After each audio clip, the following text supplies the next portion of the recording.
Secretaries and heads of department within the Ministry of Public Infrastructure, Energy and Utilities, Domestic Transport, ICT, and Post. My name is Darrell Lloyd.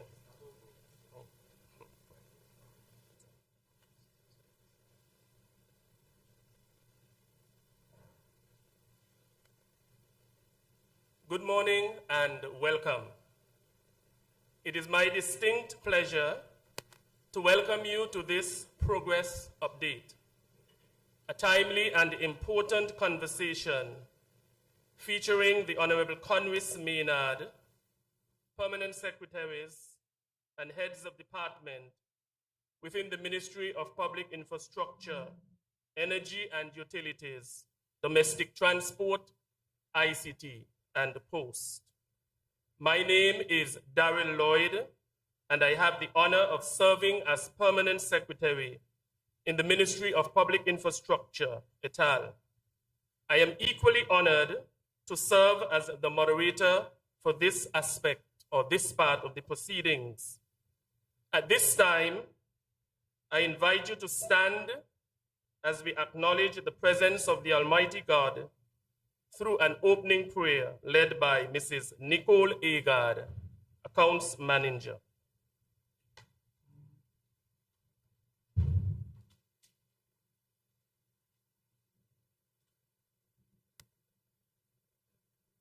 Good morning. Let us pray.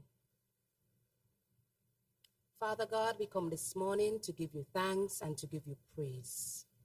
Father, we lift our Ebenezers before you this morning to say thank you for all that you have helped us to accomplish in the past and all that you will help us to accomplish in the future, dear God. Father, we bring the organizers of this event this morning before you in a special way. And we bring the leaders of these ministries and corporations before you, dear God. We ask that you continue to bless them and you continue to guide them in each and everything that they do. Father, we ask that the discussions today will be fruitful, dear God. We pray that the presenters and the speakers will speak with power, with clarity, and with confidence. And for those of us who are listening, dear God, will listen for understanding. Father, we pray that everything will be a good success, and we rest everything into your capable hands. In Jesus' name, amen. Thank you. Please be seated. Our theme, Delivering for the People, Transformative Progress Across Public Infrastructure, Energy, Utilities, Domestic Transport, ICT, and the Post, reflects the essence of this morning's engagement: meaningful and measurable progress, driven by forward-thinking policy, strategic implementation, and the dedication of a team of public servants committed to improving the lives of every citizen. Today, we will hear directly from those leading the charge to restore continuous access to potable water, advance the transition of green, clean, and affordable energy, construct resilient and affordable public infrastructure, maintain a reliable and efficient transportation network, facilitate the national rollout of 5G and other digital innovations, and modernize postal services to meet the demands of the 21st century.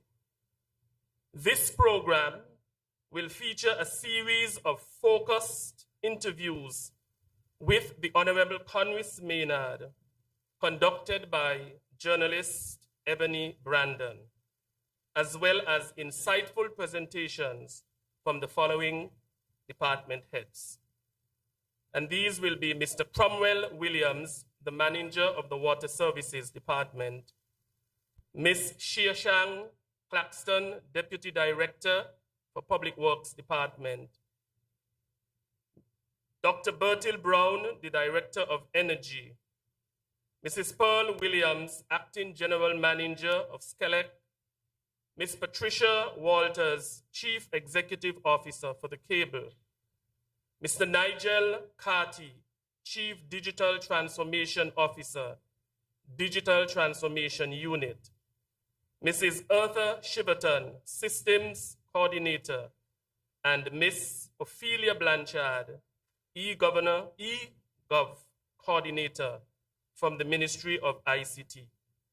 Each department will be given up to 12 minutes to present key developments and upcoming initiatives. Following the presentations, we will transition to an interactive Q&A session, which will also include online questions. This segment will be moderated by Ms. Ebony Brandon. Members of the press may ask up to 2 questions in the first round. Please approach the microphone in the center aisle. When prompted, state your name and organization, and then proceed with your question. All queries will be directed to the Honorable Minister, who will either respond directly or refer to the relevant department. As a courtesy to our speakers and fellow attendees, we kindly ask that all mobile devices be placed on silent for the duration of the event. At this point in time, I wish to invite our minister who will give an overview of the project. Minister Maynard, let's put our hands and welcome.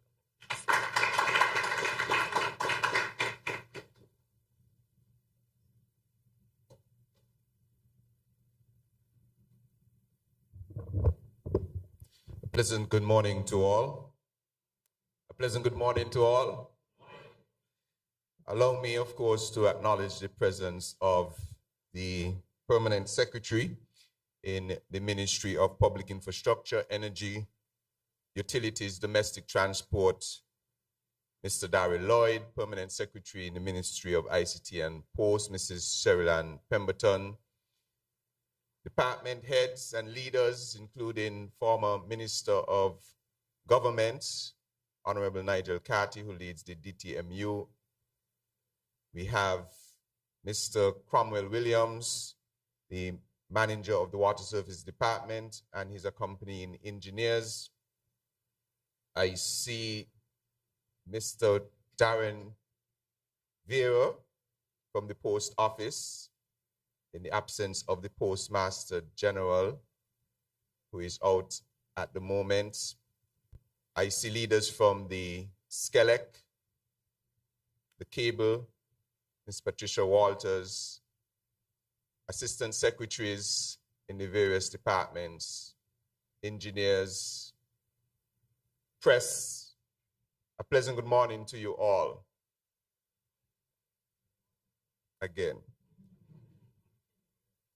Today, the Ministry of Public Infrastructure, Energy, Utilities, Domestic Transport, ICT, and Post is indeed pleased to provide a progress update of the unprecedented level of transformative development taking place through this ministry on behalf of the people of St. Kitts and Nevis in pursuit of our sustainable island state agenda. This morning really exemplifies this St. Kitts Nevis Labour Party administration led by Prime Minister Dr. Terence Drew's commitment to good governance, transparency, and accountability, where a minister and department leaders avail themselves to the public we serve to report on the work we are pursuing and answer questions that may exist. I must take this opportunity, of course, to thank the incredible teams throughout the ministries I lead. Needless to say, without the extraordinary work that you have done, our accomplishments to date and those on the horizon would not be possible. So today we have an opportunity to participate in an in-depth discussion on a plethora of active projects and initiatives, including, of course, in energy, SCELEC, power plant expansion, SCELEC's engagement in solar PV and battery energy storage, independent power producer RFPs, partnerships with our geopolitical partners in further development of even more solar PV and BESS projects, small-scale distributed renewable energy regulations, electric vehicle policy and action plan, our geothermal collaboration and support, the OECS Green Print, which yours truly requested in my capacity as chairman of the OECS Council of Energy Ministers. This would be a roadmap for achieving the renewable energy vision for our sub-region. In public infrastructure, you will hear about the largest expansion, road expansion, that has happened within the first 2.5 years of any administration, with over $80 million invested in development of critical roads, from a whole host of community resurfacing, to road developments in Stonefort, Racecourse, Rollins, Palmetto Point, Boydsview, White House, St. Peter's, Shadwell West, Shadwell South, whether this is the Bay Road, Boyd's Village itself, Market Street, Spot Street, Lower Monkey Hill, Fort Lands, Wigley Avenue, Trafalgar. I can go on with the tremendous amount of work that Public Works has done. Also the major road projects such as the St. Peter's Main Road, and also other projects that Public Works is involved with, including the upgrading of the government quarry, Phillips Slope stabilization, the Kim Collins track, Kim Collins Stadium, Connery Football Stadium, the construction of MRI building, construction of the traffic department building, the New Horizons renovation works, construction of the new Joshua Obadiah primary school, the Scarborough rehabilitation project. All of these we can have in-depth discussions about of the tremendous work that Public Works is doing. And then we will hear, of course, from the Water Services Department, where water is life and I didn't hear you. That means we're not getting through, Mr. Williams. Water is life and still I'm not hearing it. Water is life and every drop counts. The last 2.5 years has seen the largest investment in our water sector in the history of St. Kitts and Nevis, with over 400% increase in water budget, the construction of a 2 million gallon per day desalination plant. We'll get in depth on that. The completion of the 400,000 or thereabout gallons per day Keon well, the installation of main lines from the desal plant to storage, the procurement and introduction of smart prepaid water meters, construction of a 500-gallon water storage tank in Keon, the fencing of all of these tanks, the replacement of pipelines on the Southeast Peninsula, the drone-based geophysical survey that is presently ongoing, the planning and design for the drilling of up to 10 new groundwater wells, the implementation of a SCADA system, pilot system in the Bastia area, how we are dealing with the turbidity and silting mitigation post-tropical storm Onesta last year, the interconnection of our wells to serve other areas, the completion of targeted pipelines in many communities, whether it is Shadwell, Seabreeze Manor, West Housing Development, new service connections, our strengthened public engagement, ongoing collaboration with our regional partners. And please allow me to acknowledge the presence of the Deputy Prime Minister, Dr. Jeffrey Hanley, and congratulations on 5 years in Parliament. Put your hands together for the Honorable.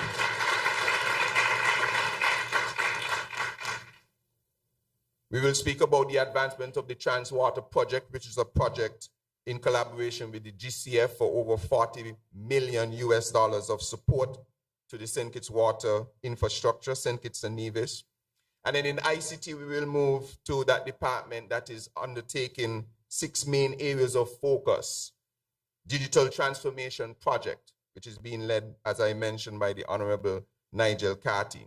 The internet exchange point, such that we can exchange internet traffic here in the Federation.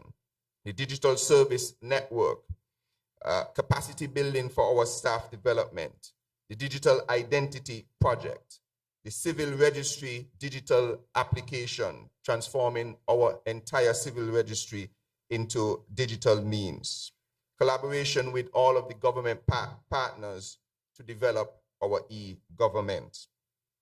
At the post office, we are undertaking a national addressing system, and we are pleased that we have engaged a company by the name of Spatial Focus as the consultant, who has worked on the national addressing systems of places like Washington, D.C., Atlanta, Cambridge, Charlotte, Cobb County, Boulder County, among others. And they're presently also doing the work in the US VI. So, colleagues,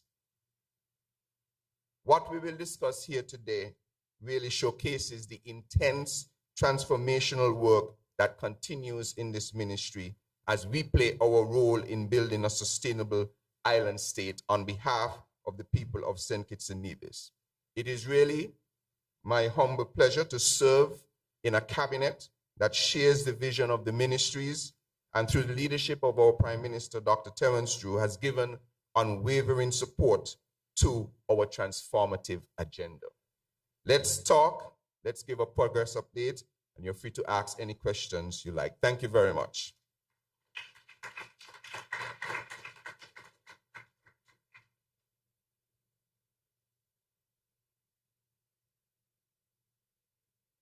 Thank you very much, Mr. Maynard. Before we begin our first presentation, I wish to extend sincere thanks to Courts, St. Kitts and Nevis, our furniture partner of sponsors, for their kind partnership and support in providing today's setup. We are going to return very shortly with the Water Services Department making its first presentation.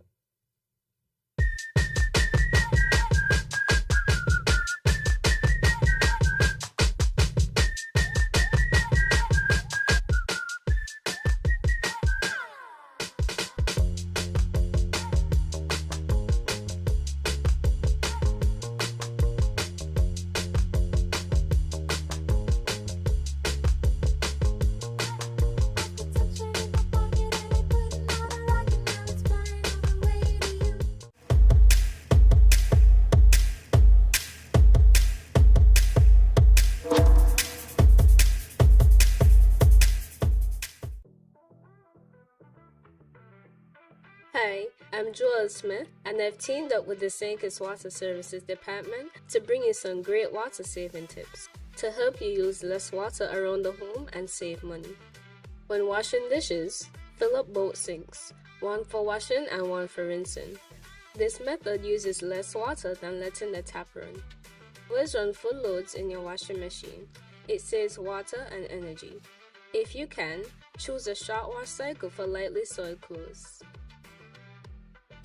Save 20 liters a day when you turn the tap off while brushing your teeth. Save 15 liters a day by pressing the small flush on your dual flush toilet if you have one. Be right back. And there you go, 4 simple ways to save water and protect our environment. Remember, every drop counts, so let's start now to conserve water.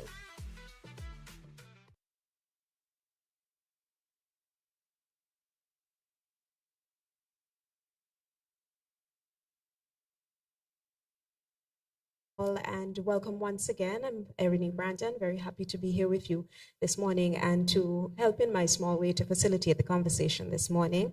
Happy to have been invited to participate in this very important discussion. With us, as mentioned, we have on stage sitting to my right. First of all, you would have obviously met the minister already. We all know who he is. But we are also joined by the head of the Water Services Department, Mr. Cromwell Williams. And to his immediate right, we are also joined this morning by Mr. Landrick Isaac, who is the Assistant Water Engineer. Thank you so much for being here this morning. I think I would like to jump straight into it and ask for an update from you on what has been happening in your particular department, especially since the last press conference that we had, some of the achievements, accomplishments, and where you are looking to head over the next 6 months. Good morning. Good morning. Thank you, Ebony, and acknowledge, of course, the presence of the Honorable Minister, Conway Maynard, Deputy Prime Minister Jeffrey Hanley, and all other colleagues. It is a pleasure for me and my colleague to be part of this presentation to update the public on how we have been progressing in terms of water management. So 2025 thus far has seen us beginning to turn the corner in terms of improving the reliability of our water supply. Thanks to Almighty God for providing the rain, because we must acknowledge that without rain, we cannot provide a sustainable and reliable water service. So we have had thus far this year one of the wettest dry season. It sounds like contradiction, but it has been one of the wettest dry season in quite a number of years. I must stress that it took years for us to fall into the unfortunate situation in which we find ourselves, where we have a current water shortage. Our supply is not adequate to meet our demand, but that didn't happen overnight. And I say that because just as it didn't happen overnight, it cannot be solved overnight. It will take time. But be assured that we were never at a loss as to the solution and what it takes for us to overcome this unfortunate situation in which we find ourselves. Now, so we have always known that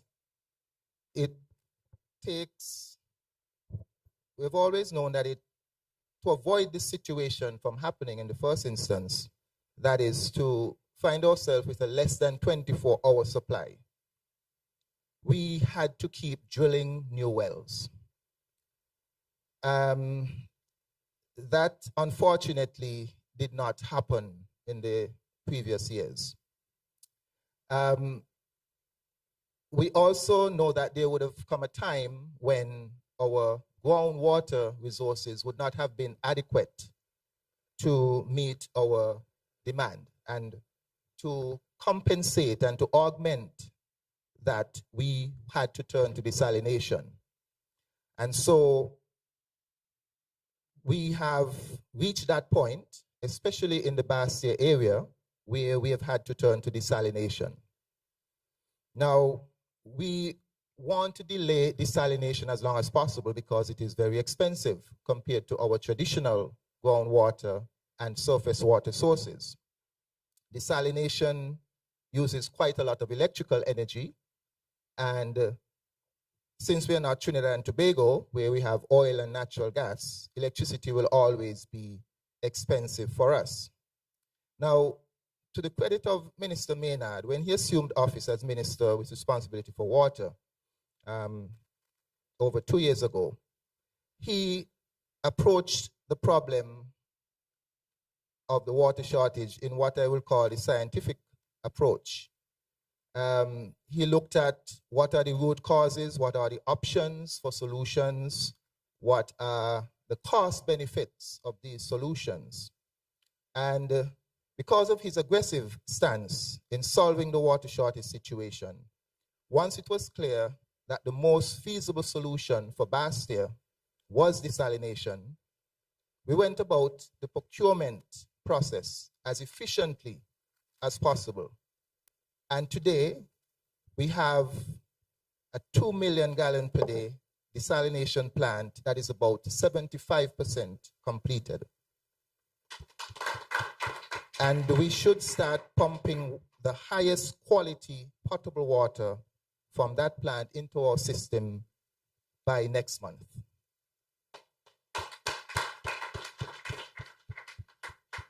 Now, the other major prong on which we are attacking the water shortage situation, of course, is to restart our well drilling program.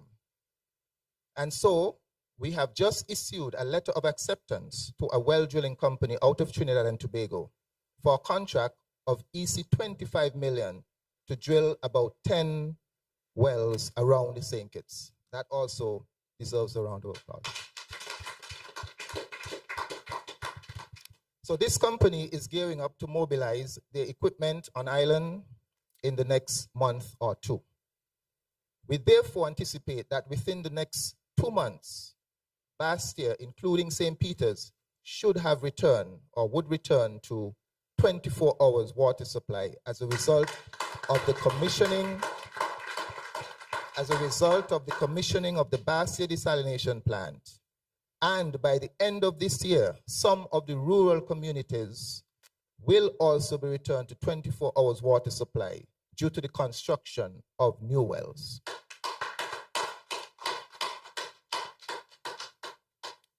Just as in May of last year, we completed a new well in Keon, producing over 400,000 gallons of water per day, and immediately Keon was returned to a 24-hour supply. So we will do for every community around St. Kitts over the next 24 months. We would like to do it in 6 months or a year, but let's be realistic. It takes time to build a house. It takes time to build public infrastructure. But we are pushing as fast and as efficiently as we can. So it takes time because when we drill the wells, of course, these wells are over 500 feet on average. The Keon well was 585 feet.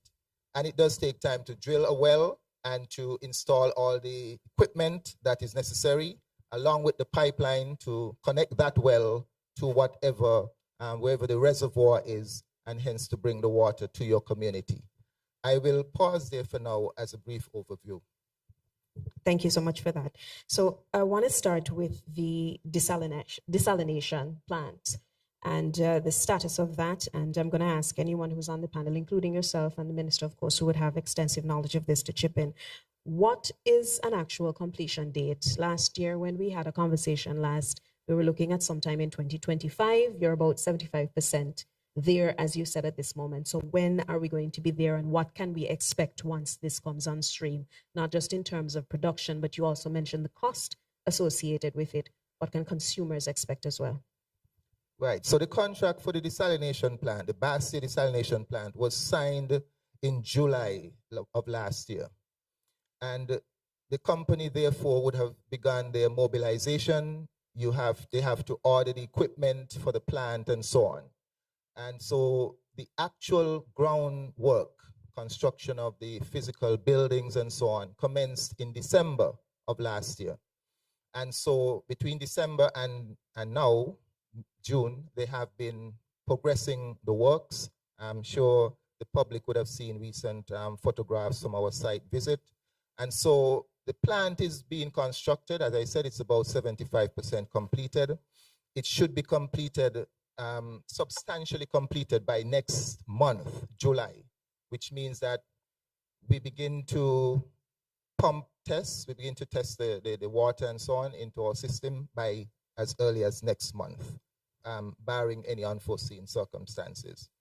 The plant costs roughly approximately 50 million EC, but there are other costs that goes into that, including, should be added to that, including the cost of the pipeline that we now have to install from that plant up to our reservoir. And that work is being done as we speak by our own in-house staff at the Water Services Department.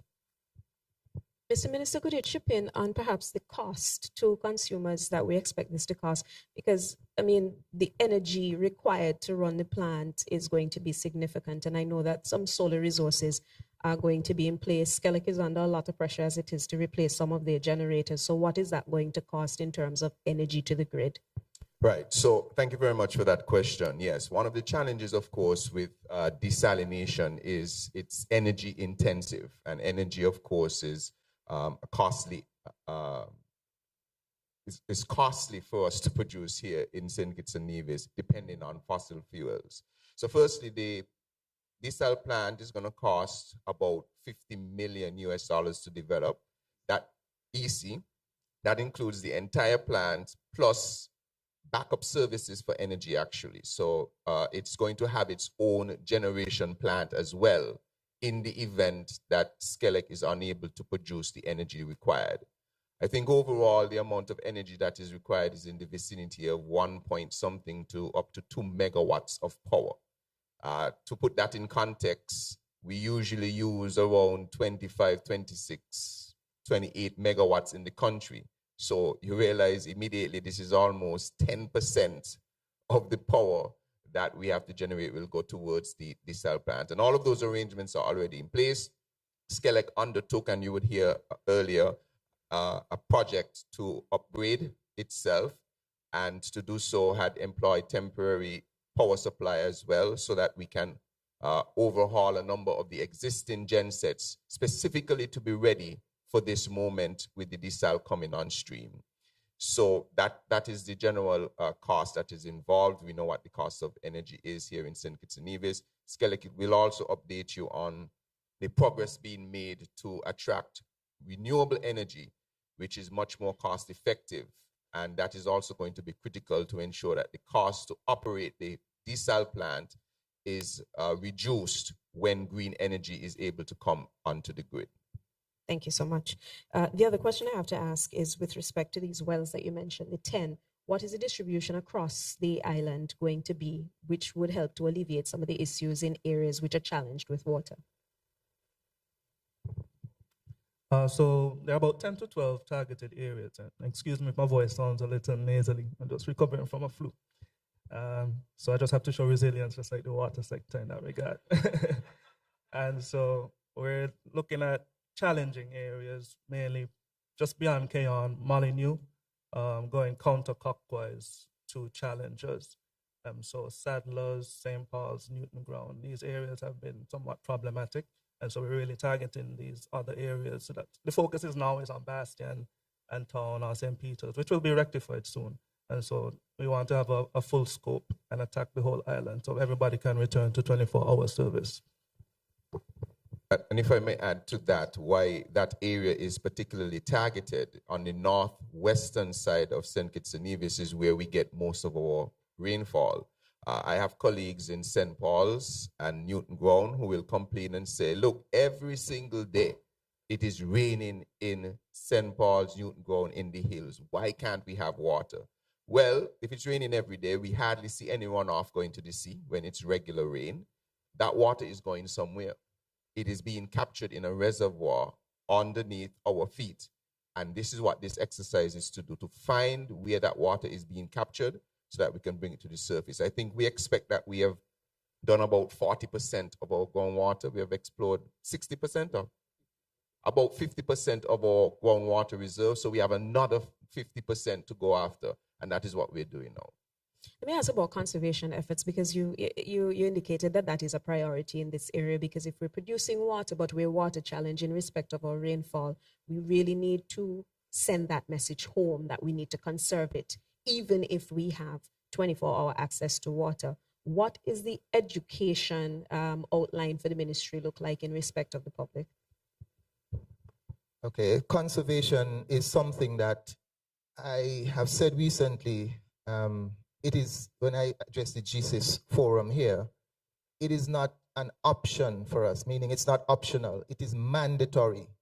In a small island, is only so much rain that falls on a small island. When you go around St. Kitts, you don't see rivers flowing continuously to the sea. Yes, when it rains really heavy in a short time, of course, the ground is not able to absorb all of that water in that short period, so some will flow off to the sea. But that is intermittent. That happens a few times per year. But for the 90% of the time, when the rain falls, it soaks into the ground and it becomes groundwater, which we can exploit. So conservation is important. We have limited water on a small island. We have to use it wisely. And so just think of when you're using water, just if we accept that mindset, because I think the biggest challenge for us is cultural. There are a lot of persons who resist the notion that we are a water scarce country. And we need to begin with our minds. Conservation does not begin in our actions. It must begin in our minds. Every Kittitian and Nevisian must begin to change their belief, their concept. I call them myth. We have some myths in our minds that we have a lot of water. We don't. We have to begin in our minds. St. Kitts, we do not have a lot of water. And that will then transcend into how we use it. When we're bathing, we will, if in our mind we're saying, boy, this water is limited, you will not leave the water running while you're showering. When you're washing your dishes, when you're washing your car, however you use the water, it all has to do with what you believe. Thank you. Sorry, if I may add to that, in some Caribbean countries, because of the challenges that we have with water across the region, governments have been forced to mandate actions. So you cannot wash your vehicle with a running hose. You cannot do a whole number of things in order to preserve the water resource that they have. The UN has identified St. Kitts and Nevis as a water scarce country, meaning we simply don't have enough water as it is to deal with our population. So I am asking for us to have a partnership in this. I'm asking those who are listening, all of us who use water, let's partner on this. Don't force us, the government, to have to mandate behavior. Don't make us have to, and our laws allow for that. The Water Services Board, the Water Board, etc., has the mandate to advise the government to take decisive action to restrict the use of water. Please don't allow us to have to do that. I'm asking you to partner with us. The government is doing its role. We have spent the most money ever in the history in a short period of time on water development. Don't force us to have to make those decisions. Also, another way to restrict usage, of course, is through tariffs. Also, don't force us to have to use tariffs to restrict water use. We're asking for partnership in this effort, and I want to congratulate the ministry. They have recently started a conservation campaign. You would have seen some videos going around. I think I saw one with Officer Rouse arresting Pinocchio for wasting some water.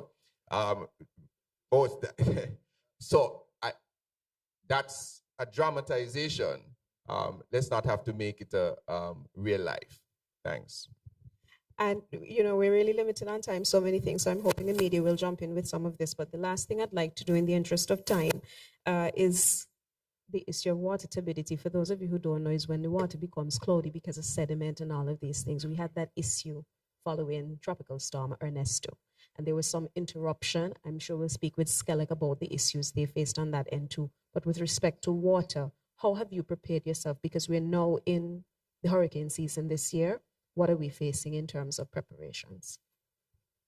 With regards to that issue, we said the silting of water, and as you mentioned, it was caused because there was a landslide last year from Tropical Storm Ernesto, which happened just above the intake. And so every time there's some form of rainfall, it could be small or heavy, there's the siltation into the intake. And so every time that happens, we have to flush the line, which means the water interruption during that line.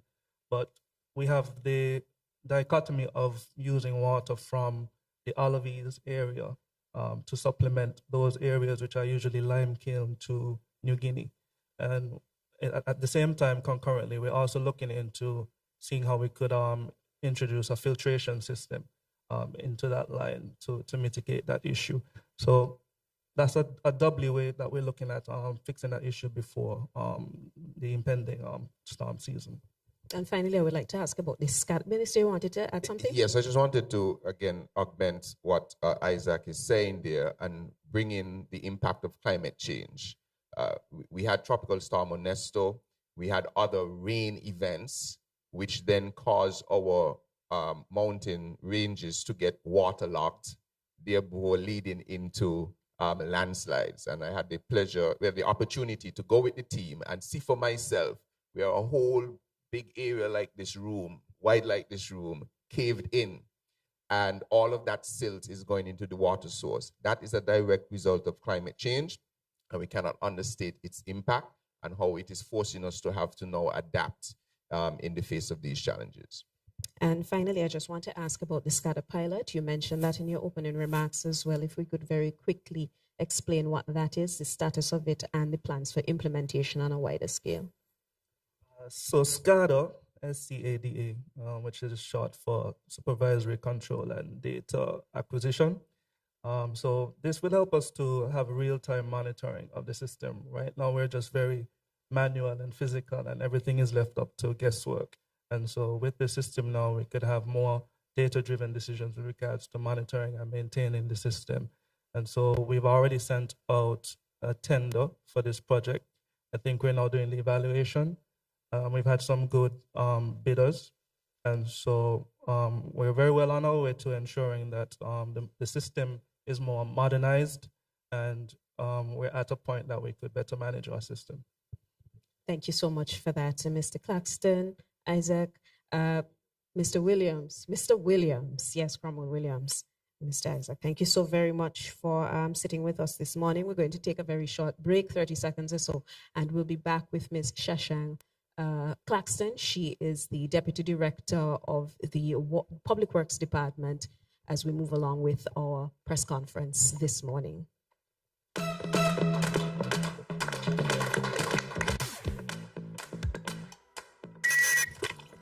What do you think you're doing, mister? I'm just filling up the water. Why? You're just up here wasting the water. I didn't mean to waste it. I'll be very careful next time. That's what they all say. I'm afraid I may have to take you in for questioning. What? Me? Yes, you. Rose, I'm serious. Oh, pull up. Rose. Greetings, folks. So, I just got some information that some sort of arrest taking place up in Ojigot Monkey. You get me, yeah? So you know me. I'm going to head up there and see what's going on. Okay, so folks, so here we are. You know what happened? I was locking up for waste a little bit of water. It's ridiculous. Hey, I lock you for wasting the government water. Just a single drop of water? Yeah. I'm not above the law. Every drop counts.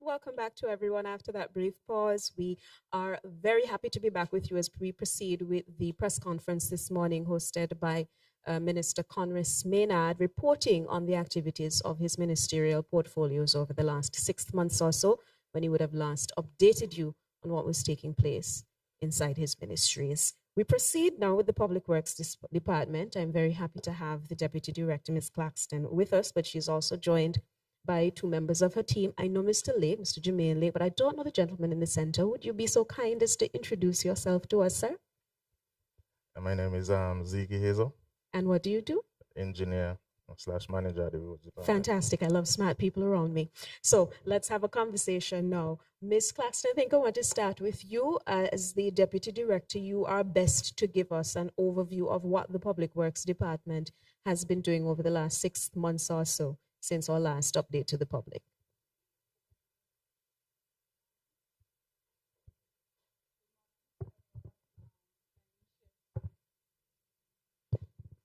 Hello? Hello? Good morning again to everyone. My name is Shea Claxton. Shea is fine.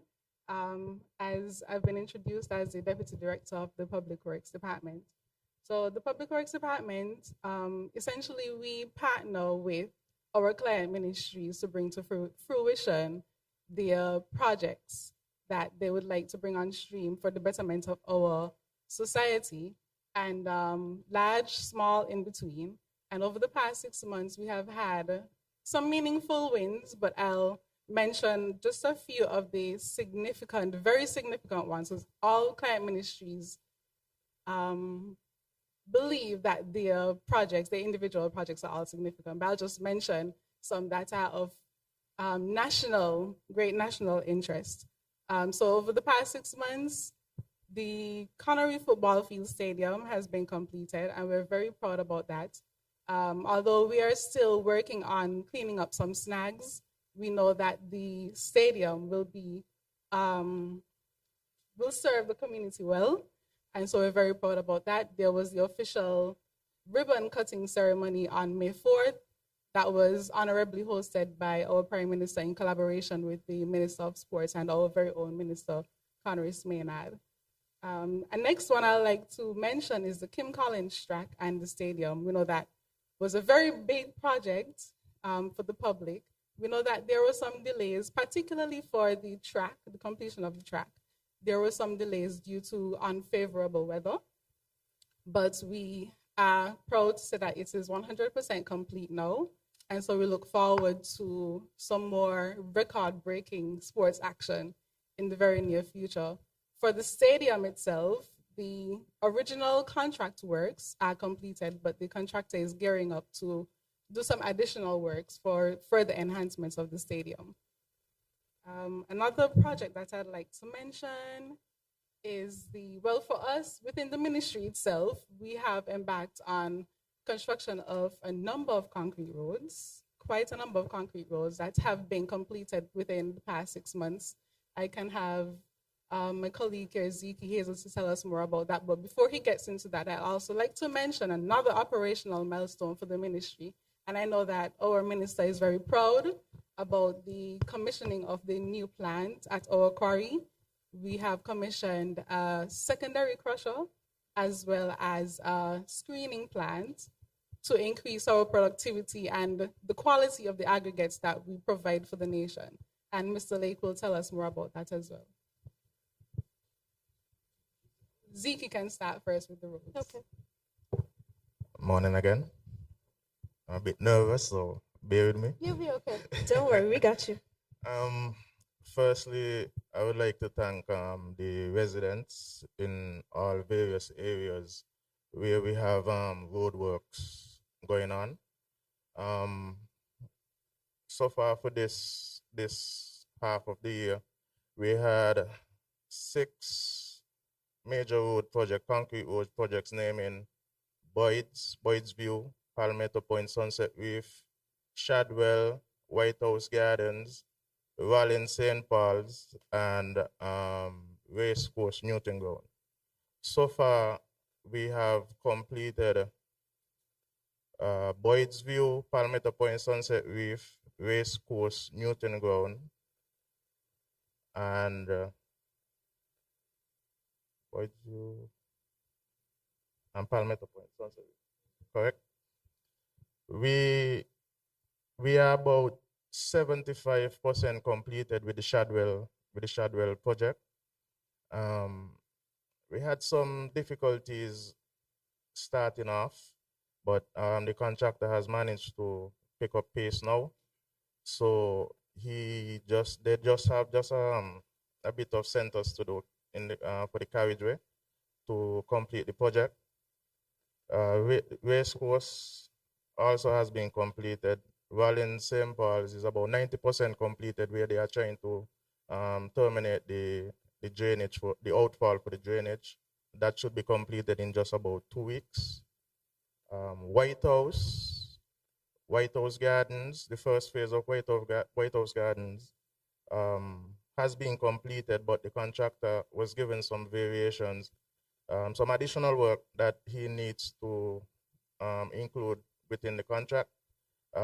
Those works should be completed by the end of June. So that's about the updates for all the road projects that we have going on right now.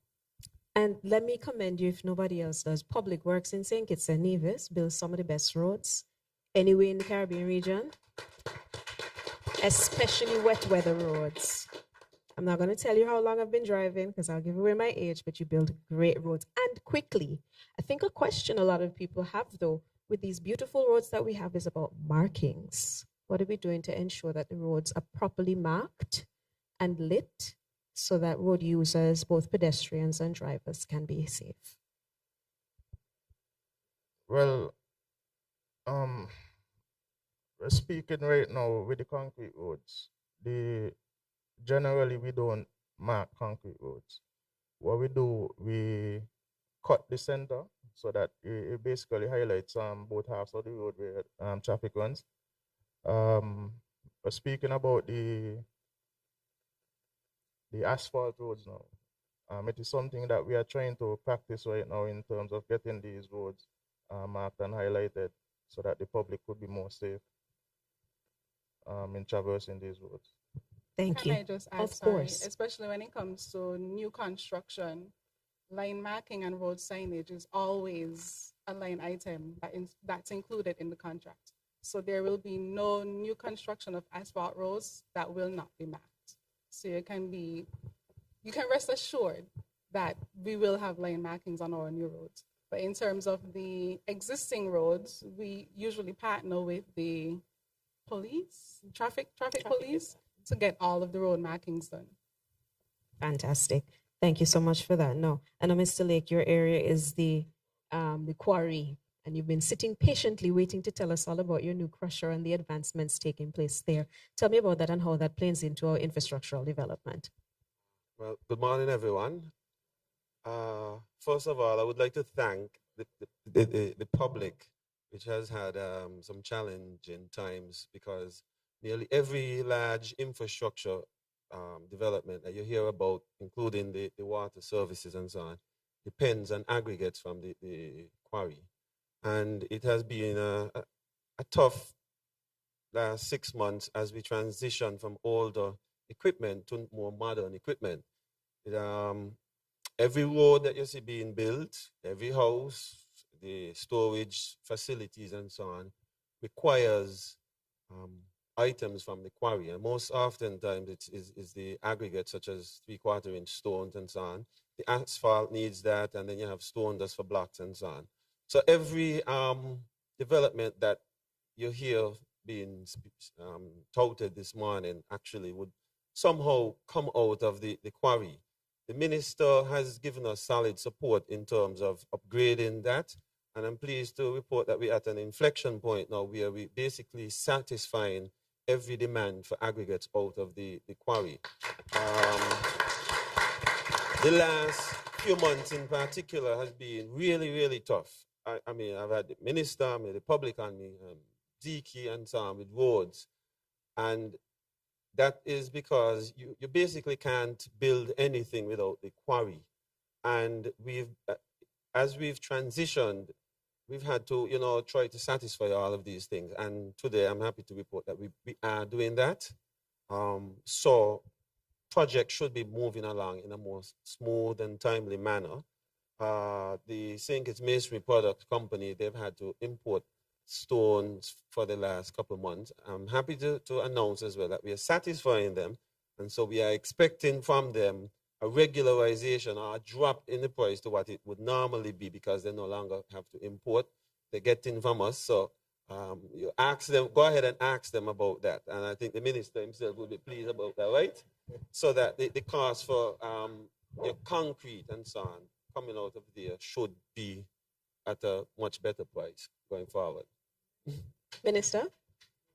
Yes, so I want to echo that. Yes. Thanks for giving me that opening. That when you go and buy your concrete and your blocks, tell them that the government quarry is up and running. You want to see a reduction in the price. Okay? But I want to thank the quarry. I think this is a very good example, though, of how things are possible. Mr. Lake would tell you the pressure that I applied to him and his department when I asked about upgrading the quarry. And being a good civil servant, Mr. Lake came with what he thought was, a medium ground. We know the government doesn't have a lot of money all the time. We really would like to get this, but this is what I'm going to offer. And tell him, you could ask him, I sent him back. I said, no, I want to know exactly what it is you need for us to move forward because we have the hospital coming, we have roads coming, we have the art center coming, we have hotels coming, we have housing coming. I want to know exactly what you want. He went back, he came back again, still with a little, I know we don't normally get anything, so you're not going to get this, Mr. Minister. I said, go back again. All of these were in the meeting. Then they came back and said, okay, this is what we want. A multi-million-dollar upgrade of the quarry. And they presented, and I want to commend the cabinet, because once the cabinet sees the importance of the equipment we're investing in, it was very difficult to say no. And so we have a new primary crusher, a new secondary crusher, a new screen, a new rock back truck, and a new excavator in the quarry to advance the work of the quarry. The excavator is not here yet, right? It's on its way? Shipped on Sunday, so it's on its way. Right, so that's the last cog, and that again will increase the output of the quarry so that we could satisfy all the projects that are coming. And with the last bit of time that we have, I would really like to get an update with respect to the Joshua Obadiah School, which I know Public Works is over, as well as New Horizons. Some renovations were taking place at that as well. This probably goes back to the partnership between and our need for aggregates and so on, because nobody really building with a lot of wood these days. So where are we with those two projects? Okay, I'll start with the New Horizons project. That is a very critical project, especially for the Ministry of Social Development and Gender Affairs when it comes to rehabilitating our vulnerable youth. We're happy to say that, well, first let me say that the renovation works were quite extensive. So in order to get things fast moving, we divided the scope of work into 7 contracts. So there are currently 7 contractors who are working on the site trying to get all of the renovation works done. And that has been going well. They should wrap up by the end of July for the residents to move in during the summer. When it comes to the Joshua Obadiah Williams Primary School, all of the contracts have been signed, thankfully. Construction works have already begun, and that is set to be completed by next school year. So when you say next school year, we're looking at September or 2026? 2026. 2026. Perfect. Thank you so much for that, Deputy Director Claxton. Minister? Yes, I know you're about to wrap up, but I can't let the team leave here without thanking Public Works. Public Works is often under a lot of attack, right, from the general public. But I want you to reflect on all of these projects that Public Works is undertaking, from the a number of concrete roads, the quarry, assisting all the ministries in some of their projects, and in particular the St. Peter's Main Road, which is a huge multi-million-dollar undertaking, building from the airport roundabout right up north into Orjies. I had a drive of it 2 days ago. Retaining walls, sidewalks, drainage. It's a massive, massive project. And these few engineers at Public Works is undertaking in excess of $150 million project. Whereas sometimes when we hire a big company, etc., they tell us for one project it can take 2 years. We need to put our hands together for the work that Public Works is doing with the limited resources that they have. And I keep telling them, as long as they do their work, I'm going to be the defender. Just get the work done, I'm going to be there. So I want to congratulate them on the extraordinary level of work that they do for the limited resources that ordinarily exist in government departments. So thank you very much, team. And we'd like to thank the Public Works Department again for being with us this morning, led by their Deputy Director this morning, Ms. Claxton. We return in just a moment with the Energy Unit, and we're going to have reporting on what they have been up to, none other than Dr. Bertil Brown. Stay with us. We'll be back in just a moment.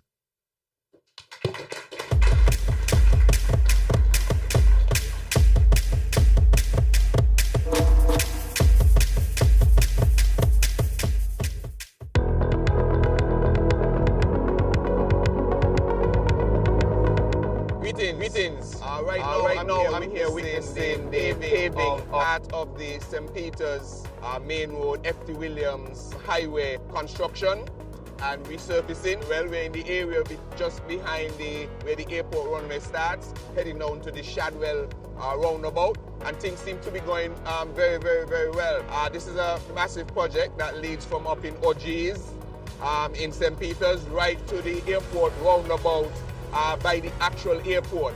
So it's an extensive project, and so the contractors are at a stage now where they're doing this little piece between where you turn down to get out of what would be New Road to go down to Gillard's Service Center and around by the roundabout to enter down into Shadwell. I'm very, very pleased with the work that is being going on. I know that these things sometimes feel like they're taking a bit of time, but that's because there's extensive planning and designing and so on, and that has been going on for very, very many months. We're actually seeing the result at the end of all of that planning, etc. So congratulations to Public Works, obviously, for getting it and pulling it together, and the contractor, which is Rock and Dirt, who is doing the actual development here. So we have quite a bit of time still to go, but progress is going smoothly. My name is Michael Hazel. I'm the General Manager of Rock and Dirt Limited. We are the contractors for the St. Peter's Main Road and F.T. Williams Highway East Road project. This project includes creating retaining walls, covering drainage, putting sidewalks, installing underground drainage, infrastructure as well as paving road. This project spans from the airport roundabout near to Canary, come straight across the bypass road, come up the roundabout here which leads to Greenland, and come right up to Ojigot. Right now, we are paving the road from the airport guard hut, go straight down to the roundabout which leads to Greenland. This is the most critical area as all the traffic ends up here. It's a bottleneck. No matter what side road you use in St. Peter's, we always end up right here by the roundabout to go to Greenland. So this is the most critical area. We're trying to knock it out between today and tomorrow, and then the rest is just easy work.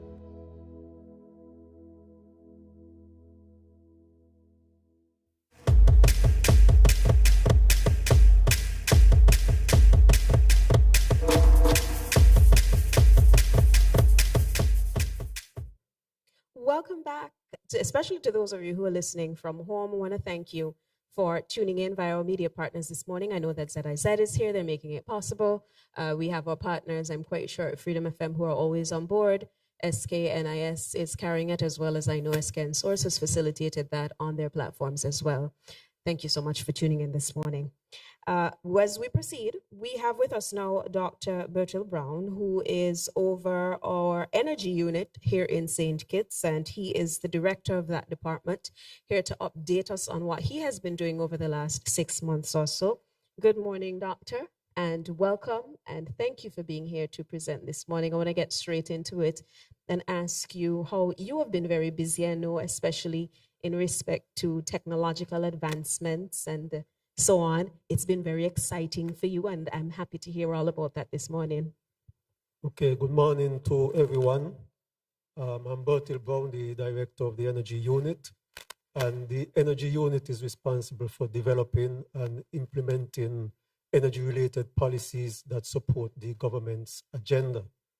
Now, we are guided by the Electricity Supply Act, the energy policy, and the nationally determined contribution. The nationally determined contribution is a document which speaks to our pledge to reduce our carbon dioxide emission.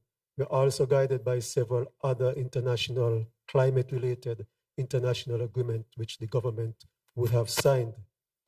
The success of our work would result in a more secure, reliable, affordable, and clean energy supply for the Federation.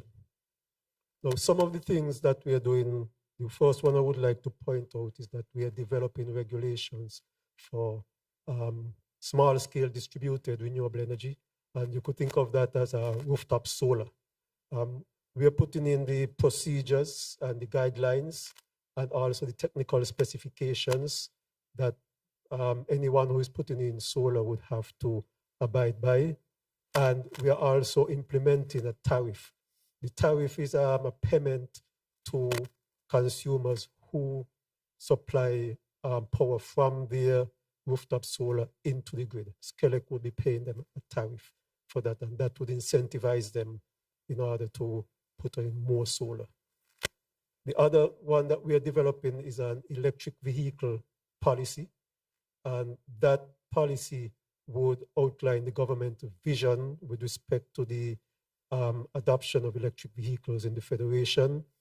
It also outlined the strategy by which the government intend to achieve this vision and a number of initiatives that the government would take to further this vision.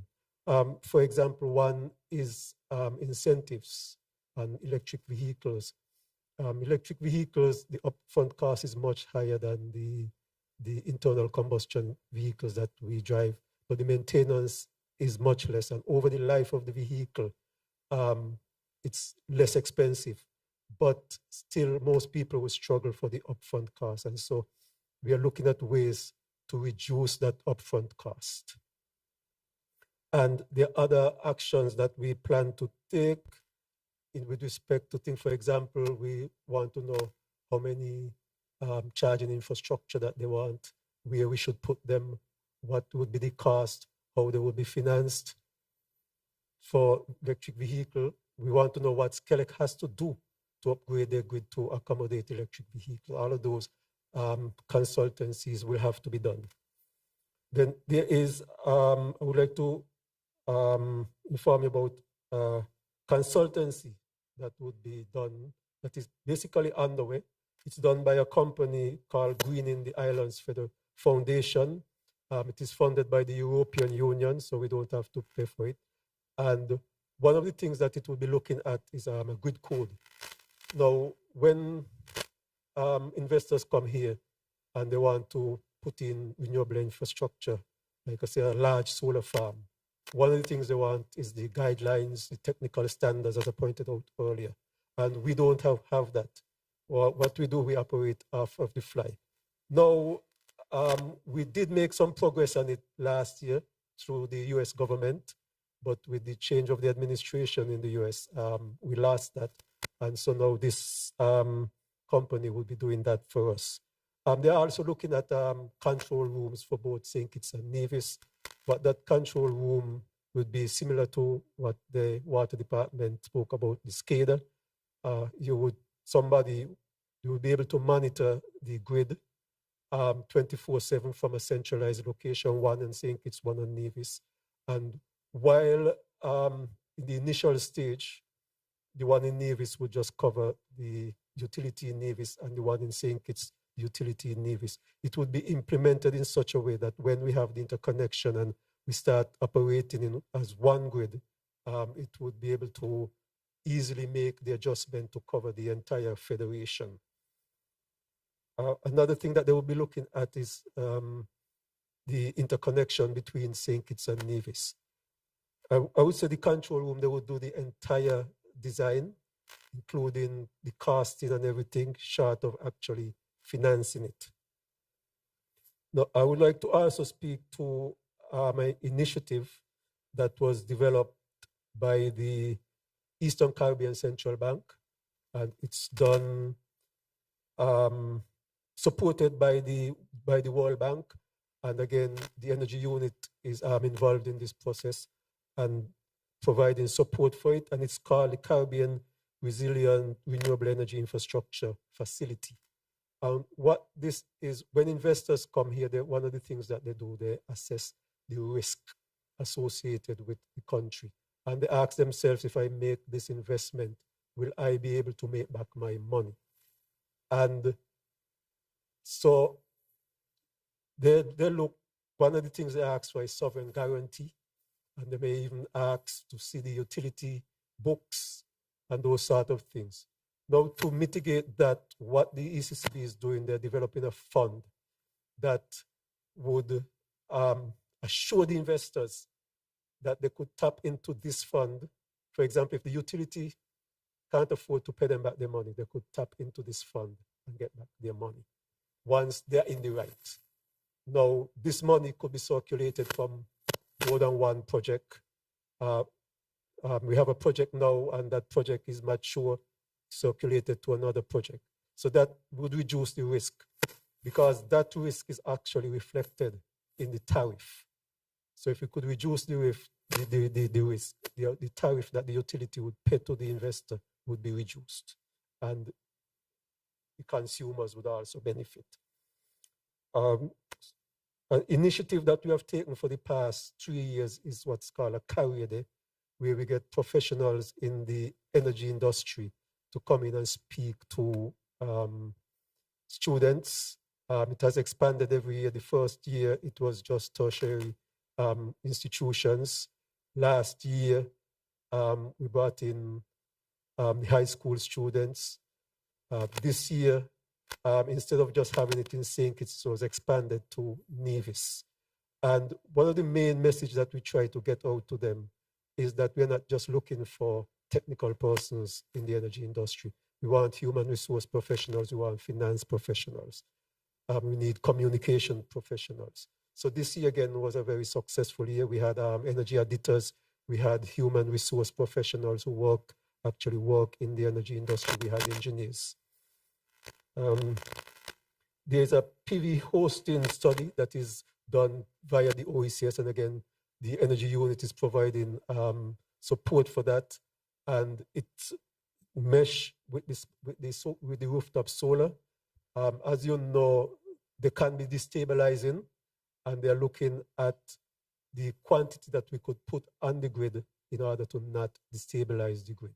So at some point in time, when that quantity is on, we could say we'll have to take a break.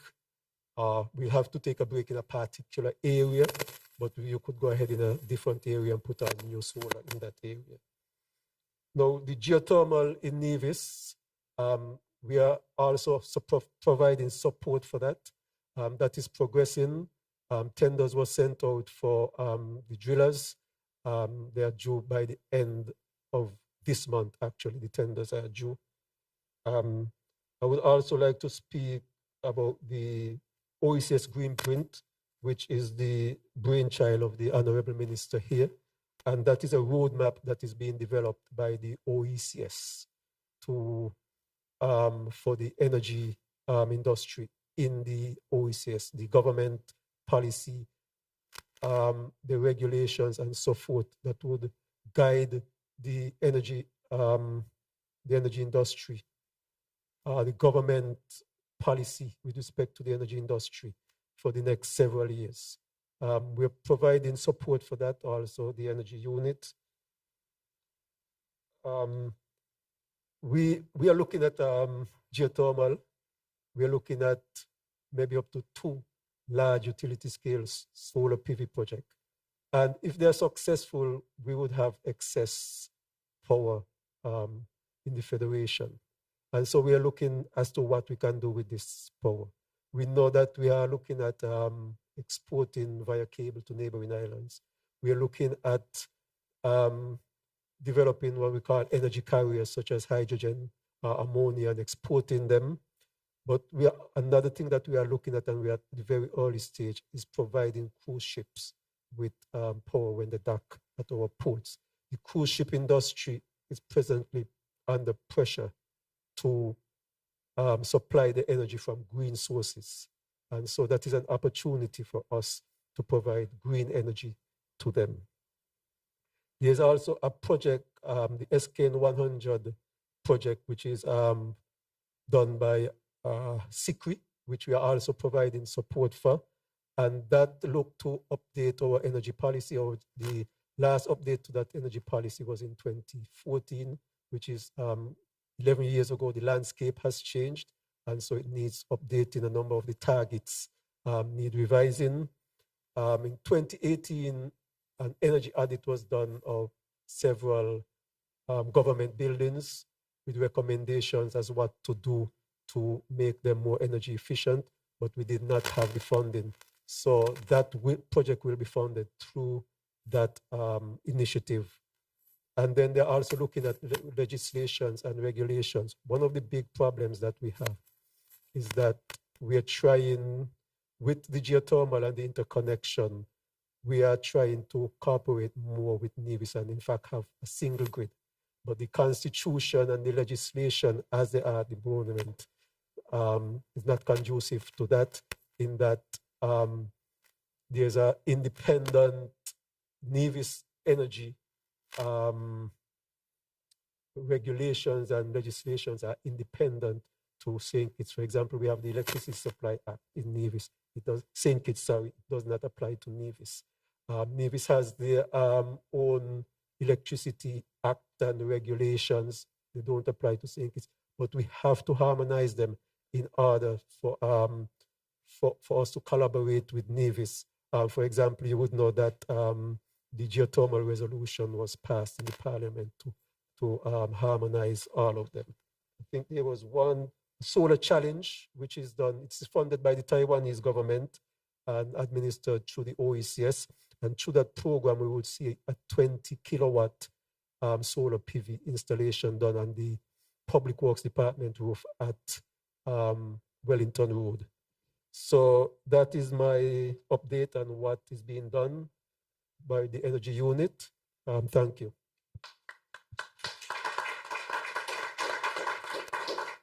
Very comprehensive, Dr. Brown, and leaves very little, almost a complete SWOT analysis we got to. So, you know, I don't want to ask too much because, like I said, I want to leave something for our media practitioners who are with us to ask this morning when it's the opportunity to do so, but I'm hearing a lot of relationships and partnerships with other ministries, the Nevis Island Administration, to advance the Sustainable Island State agenda and also sustainability. At least I've heard you have to be working very closely with Dr. Clark. I'm hearing that you have to be working very closely with Dr. Henderson. How easy is this, given the fact that you would have identified that we do have some hiccups in respect of the relationship with Nevis? But here on St. Kitts, how easy has that been in terms of making those connections, building those partnerships towards advancing that common goal? The other ministries are very cooperative. Sometimes actually they initiate the contact. When we have training or anything like that, we always contact them and ask them to participate, and they do the same for us. In terms of Nevis, there's a lot of cooperation between St. Kitts and Nevis, between Skelec and Nevlec. So it is not, the issue is not the institutions or the individuals not cooperating with respect to Nevis, but it is the legal framework, the legal and the regulatory framework within which we have to work. And so, Minister, I guess this is where you jump in now, because you're in the cabinet as well. How do we fix that? Right. So just piggybacking on what he said, I want to commend the cooperation that exists. In fact, the Honorable Dr. Joel Clark and myself, Honorable Dr. Joel Clark, who is the Minister responsible for Sustainable Development, Environment, and Climate Action, we have made it a partnership between the Ministry of Energy and her ministries to move this particular agenda forward. So every opportunity that Sustainable Development gets to act in this space, we are invited in. And similarly, any opportunity we get to act in the space, we invite the Ministry of Sustainable Development in. So that synergy is affording us many of these opportunities through the GCF, to the GEF, through a number of these partnerships, the REEF, which is spoke about, which is the from the ECCB, the SICRI, 5Cs, all of these Caribbean and interregional organizations, we are collaborating on them, and they're bringing significant success, access to funding, access to resources that we can get a number of these things done. So I'm very pleased about that. In terms of the St. Kitts and Nevis relationship, as a result of this renewed effort we have to understand that our energy independence is much more significant than any political differences we may have, I've insisted and required that the two utilities, along with the unit and the ministries, meet regularly to have formal updates on everything that we're doing, so that neither island is left behind. Whenever we are engaged in any energy, again, in the energy space, we ensure to invite the ministry and Nevlec in Nevis and vice versa. So this synergy is really building momentum. I'm not playing on anything there for anybody, but the synergies are developing momentum, and it is going to yield to the benefit of the citizens of St. Kitts and Nevis as we forge into this new energy space. I'm very critical as we pursue geothermal and we look at uniting our power grid in the interest of the people. Huh? So, Dr. Brown, thank you so much, Director of the Energy Unit. Certainly you have your hands full, and I wish you all the best. Hopefully we'll hear from you in another 6 months as to where we stand and how much progress has been made.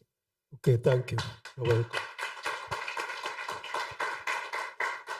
In just a moment, we proceed with our progress update from Minister Conress Maynard's portfolios with the cable, and they report on what they've been up to over the last 6 months. Stay with us. At the Cable, we believe in giving back, because when our community thrives, we all do. That's why, as a company, we make it our mission to touch the lives of everyone in St. Kitts. We spearheaded the renovation of JNF Hospital lobby to ensure better care for all. The Cable sponsors free Wi-Fi in every community center across St. Kitts, so no one is left behind in an increasingly connected world. We stand with communities through every moment, big or small, in culture, culture, education, youth development, and more. Y a ti también, comunidad latina. Cuenta con nosotros. Estamos con ustedes. And when it comes to customer service, we set the standard. We're just a call, click, or visit away because you matter to us. Join the company that truly cares. The Cable, more than service. We're family. Somos familia. And we're proud to always give more where it matters.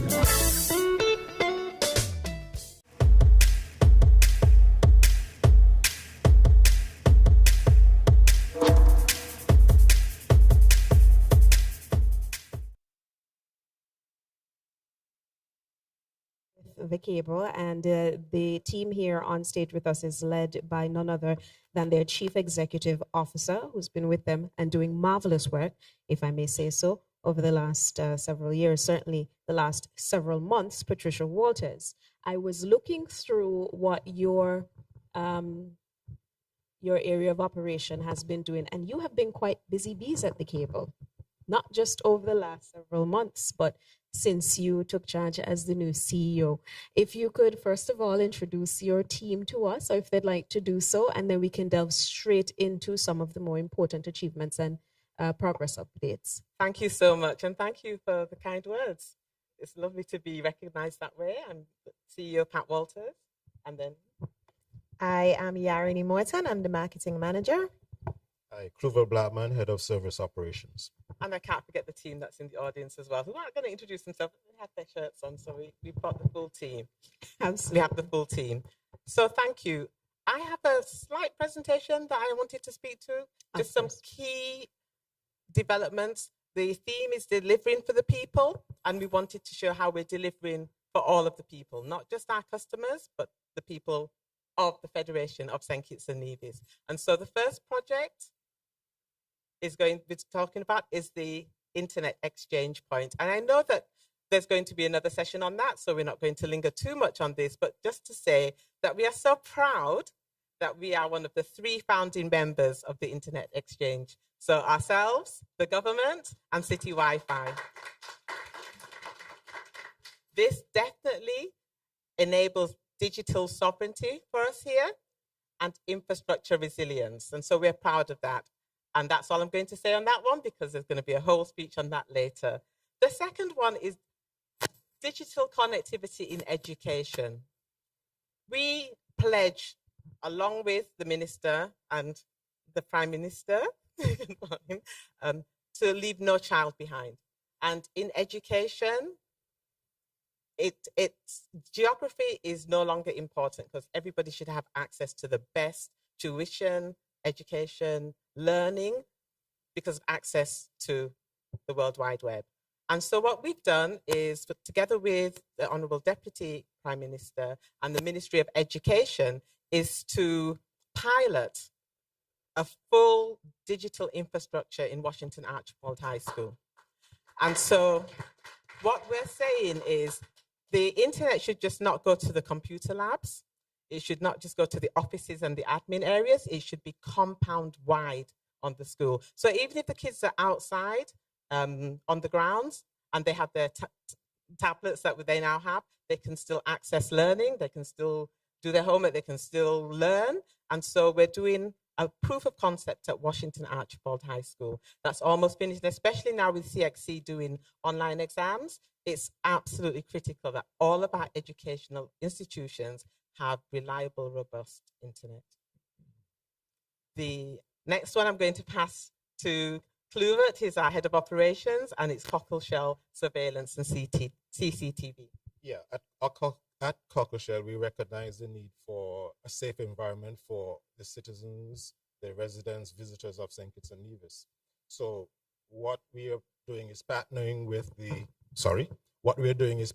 national security to ensure that there is comprehensive security via high quality cameras in the area, so that people can come to the beach and they could safely visit the vendors, enjoy the beach in comfort and safety without having to worry about personal safety and safety to things like their vehicles being vandalized, etc. Also, the sea taxi area is very popular, where persons are going back and forth between St. Kitts and Nevis. And this is providing security as well using the latest technology, fiber optic cable connecting everything. And we are very pleased to partner with the relevant authorities so that we are able to put in a comprehensive solution. And I just wanted to say that we're rushing to make sure it's finished before Music Festival so that the big tourist, I guess, stampede that we're going to have, because I hear everything sold out, will feel safe traversing between St. Kitts and Nevis. I want to say thank you to the Ministry of National Security that we're working tightly and closely with. So thank you for that. The next area is deployment of robust fiber to new complexes. We call it B2B, B2 business, business to business.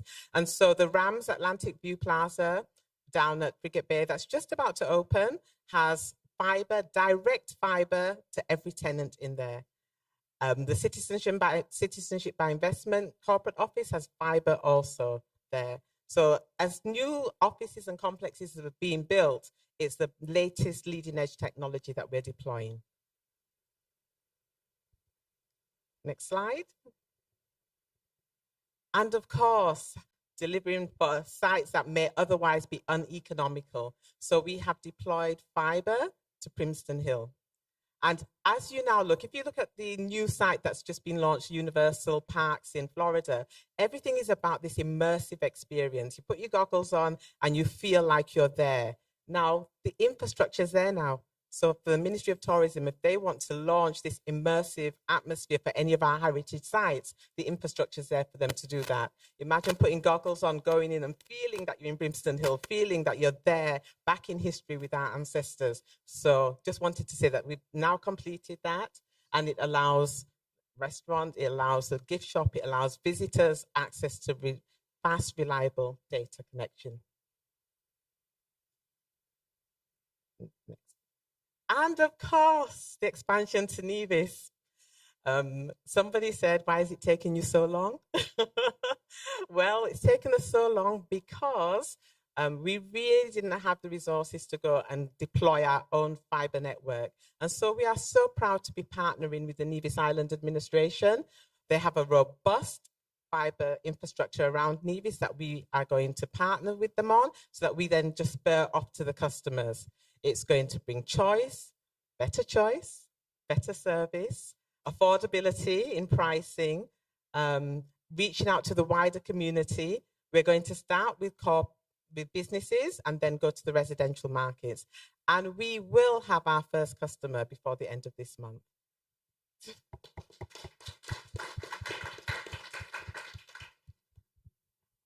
And that's the Nevis Island Administration. That's their fiber network that we're going to just tap into. Next is, Yaren is going to speak to the next one. Good morning, everybody. We recognize over time that the way that customers watch TV, persons in general watch TV, is revolutionizing. And we're not going to stay in the past. We are also going to revolutionize our product. And we've decided to revamp our original TV product. It was called Ultra TV. We've decided to put a little bit of appeal to it to re-energize and revitalize persons watching TV. So we know how internet TV operates. We have decided to jump on board with the IPTV train and to transform our existing product into something that's a little bit more palatable, especially with younger audiences. So coming soon, the way that we watch TV currently on an analog platform will be no more. We've decided to completely digitize the TV experience through all of the Internet of Things type arrangements. You'll be able to watch on your TV, you'll be able to watch on your laptop, your tablet, wherever you are, you will be connected. Think of it as a Netflix style local product that you can take anywhere with you. So of course, you can't just put a new paint. We've decided to increase the channels. We've decided to transform the platform into something that you can log into. You have multiple profiles. You have sharper picture quality, of course. We want to make the interface easy to use because we do acknowledge that some of our TV base is an older audience and they will be a little bit more resistant to change and a little bit more, we have to make sure that it's a platform that is for all persons, regardless of age, etc. So we're doing that. I'm very excited about the Ultra TV launch. I come from the generation of internet TV, we all know. So we want to make sure that everybody can enjoy that. We've increased the genres as well. We have things like, of course, local, regional, and international news stations that become staples, but we wanted to increase the sports availability. We wanted to increase edutainment, cuisine channels. Of course, we can't forget the children. So we increased the cartoons as well, and we are very excited to launch literally over 100 channels now with our new Ultra TV product. If I may say, I've had the privilege of a little sneak peek, and Netflix, Hulu, any of those ain't got nothing on the cable now. It's in the thank you. Thank you so much. It's in the testing phase, so it has been deployed to some persons already. I know that persons have reached out and said, well, how can I get it? We are making sure that we test it extremely well before we put it to the market. We are looking for feedback from our current users about the experience, how it is that they're able to use it. Is it something that is friendly? Is it something that is well watched, etc.? And we want to make sure that we will transform what currently is into the best possible product before we do a full island-wide rollout. And then just one other thing is, we really want to empower local content makers. And so we were, I guess, one of the first licensed TV providers to have MOENT features them, and now Creative TV. We also have Channel 40, which is local as well. That's SK Newsline. And we're looking for other local content providers to just drop a channel in on IPTV. There's no cost because we're working for the people to make sure that we expose them. They just have to have the production capacity to actually have programs that don't have to keep repeating.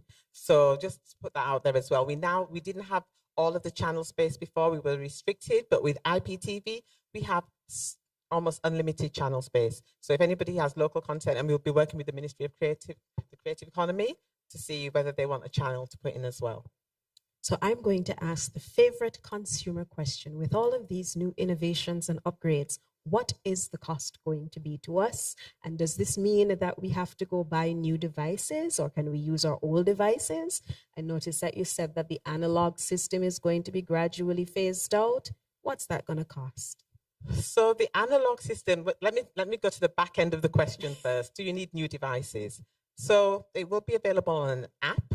So anything that you can download an app on, your phone, your laptop, you won't need a new device. You can download it. It will be the Apple Store and the Google Store.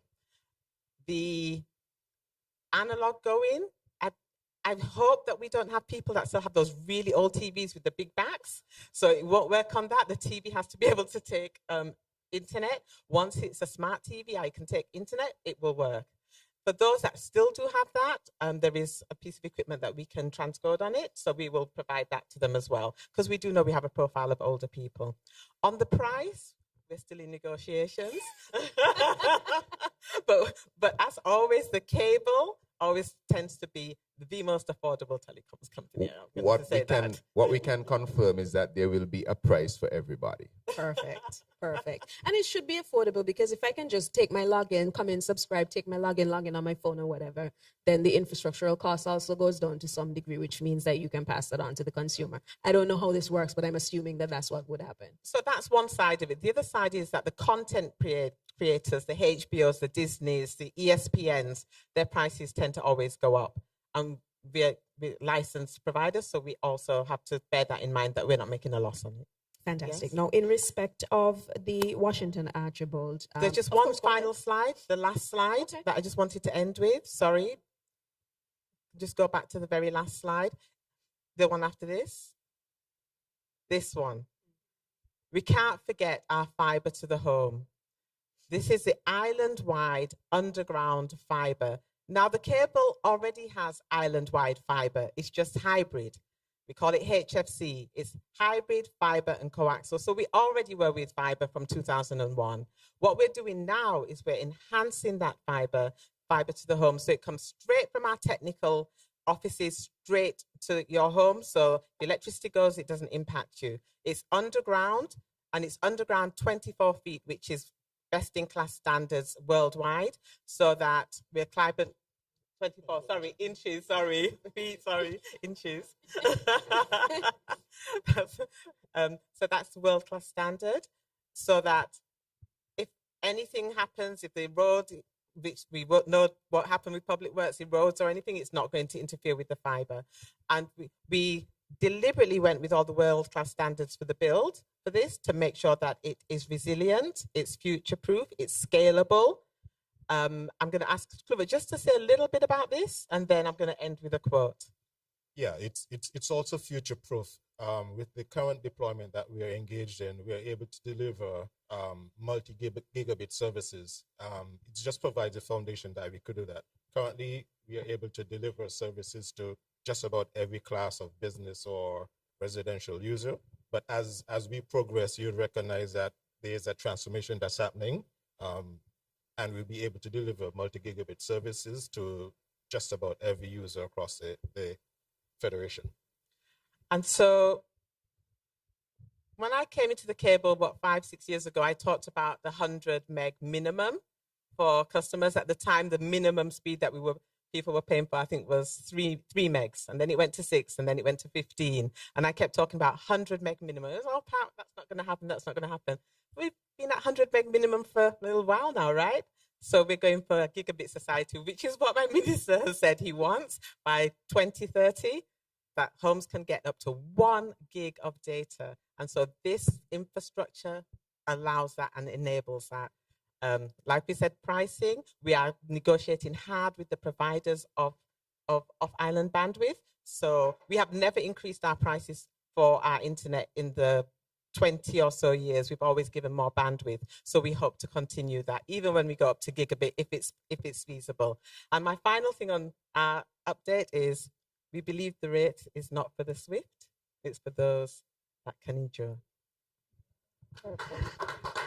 I just wanted to add, even though Clover mentioned that we're constantly consuming more and we're doing more, we're streaming more, we're doing so much more with our devices. And our CEO here has mentioned that we're in a race for the 1 gig society. What we have done at the cable every Christmas, and we have continued it even beyond the Christmas period, is that we've upgraded every single customer to a minimum of 100 megs. We did it in 2024, and we did it in 2025 again. And if 2023, I'm told, so we're going as far back. We make sure, especially at those critical times, that persons don't have the usual minimum speed of 15, but they're taken all the way up to 100 megs. Oh, fantastic. Didn't know that. So what I would like to ask, because my little timer has run out, but I do need to ask some very critical questions. The Washington Algebra School pilot that you mentioned, that stuck out to me. When are we looking at perhaps expanding this into other educational institutions? That's an excellent question. Right now, there is a project. There's a bid out for that, for the expansion to all of the schools. So we are applying to that bid. So that was meant to have been done about a month or so ago, but it's been delayed. But for the next start of the next school year, I think that should be in place. But I think it's, as you know, it's critical for all schools.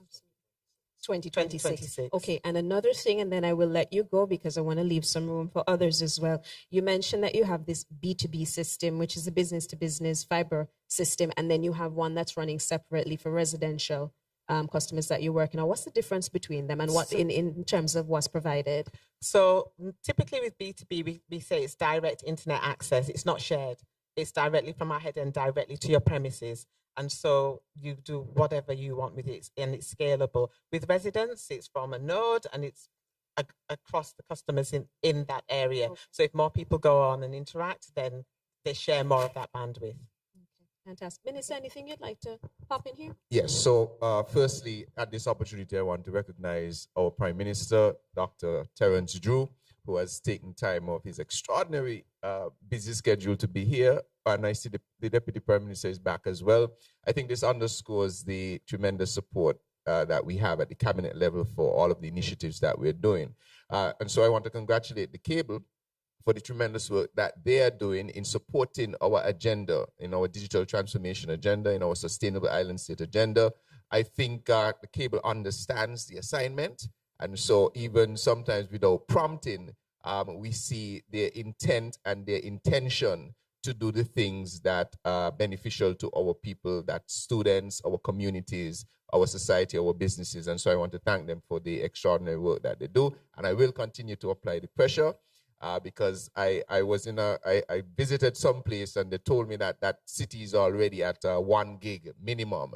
And I said, look, St. Kitts and Nevis is small enough to get this. And as soon as I came back, I spoke with the CEO and I said, we have to go towards 1 gig minimum, because that will mean we can do all of our digital transformation items, agendas, projects, and so on at the speed that is necessary to get the success. So I want to thank you for all of your incredible work, and it's nice to partner with you.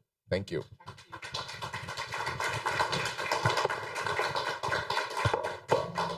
And we proceed in just a little bit, so we invite you to stay with us. Up next, everybody's favorite power provider, Skelec.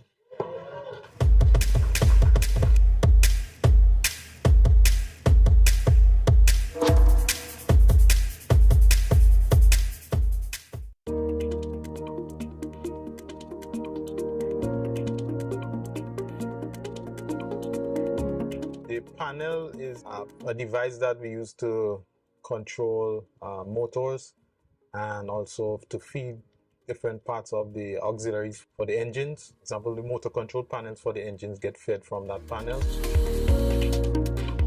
This switchboard replaces one that got damaged a few years ago. We would have had to put in place a temporary measure. This permanent panel that is being put in place will afford us greater flexibility and redundancy. We expect a number of things to be gained in the short term. One being that this panel would have taken into account some of the modern features that exist. So we would have ensured that it has arc flash protection. So we anticipate a smooth installation of the panel. However, we have put in place a number of contingencies towards ensuring that in the event of any unforeseen circumstance, that we would be able to respond.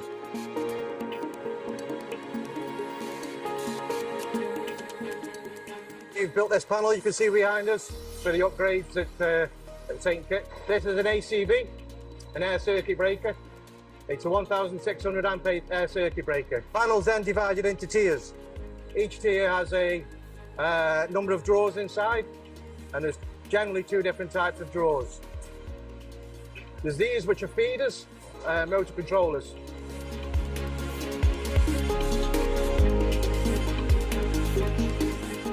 This undertaking has been extremely massive, and it has required extensive planning and execution from several teams across Skelec.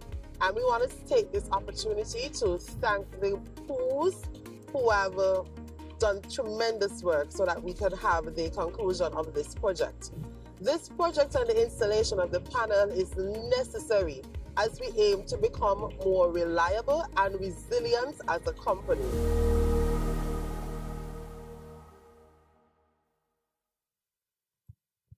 Welcome back. We continue with our progress updates from the Ministry of Honorable Conress Maynard.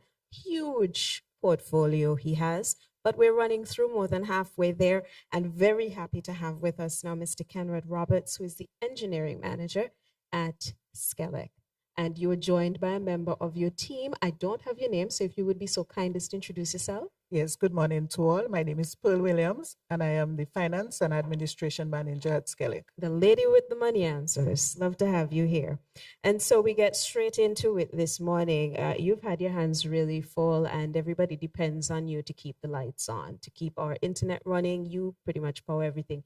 You are for St. Kitts what Jermaine Saki Lake is for infrastructural development. You kind of keep everything going. Tell me about what you've been up to. Okay, I will begin, and our engineering manager here will speak more on the technical side, and I will speak more on the general side. As a company, Skelec, we are working hard to enable the government's Sustainable Island State agenda. As the power company, we know that as of now, most of the power that we utilize is fossil fuel based. And we have been given a mandate that we are to increase the renewable penetration on the island. And to this end, over the period that we are reviewing, we have done some work to ensure that we get closer to that goal. One of the first things we have done recently is that we have introduced a new section within the company, and that is called the Energy Transition Unit. And we have put one of our most senior managers to head up this unit in the person of Mr. Jonathan Kelly. The reason for that is because we know the importance of moving our energy base from mainly fossil fuel to renewable energy. To that end, most of you will know we have a solar plant down at the ECCB roundabout. It is a 0.5 megawatt solar plant, but recently we have been getting much less than 0.5 megawatts. So our team, all local, meaning our engineers and our technicians, have been working over the last couple of months to increase the output of that solar farm. We have bought new inverters, and I must say that we are way on track. We have already increased the capacity, and we will continue to do so. When we are finished, we might end up with even more than the 0.5 megawatts given the new technologies that we are introducing. As well, Mr. Brown would have spoken about some of the initiatives that the ministry is undertaking. We are also partnering on most of those initiatives. The SKN 100 project is one that we are really excited about. We are also working with them in terms of the regulations for the small renewable systems, which will ensure that more customers can log on to our grid with renewable energy, and to do so in a safe way that does not undermine our grid. We are also looking at, I'm trying to make sure that we do not go over the time, but we are also looking at some research that we are doing, some of what Mr.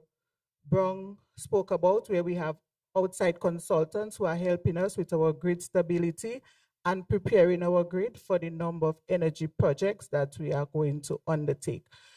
Like some of our persons before would have said, when you're building a house, sometimes you're at the stage of the foundation and you remain there for a while. But once you have done the necessary preparation, once you come off the foundation, you will see a beautiful product coming through.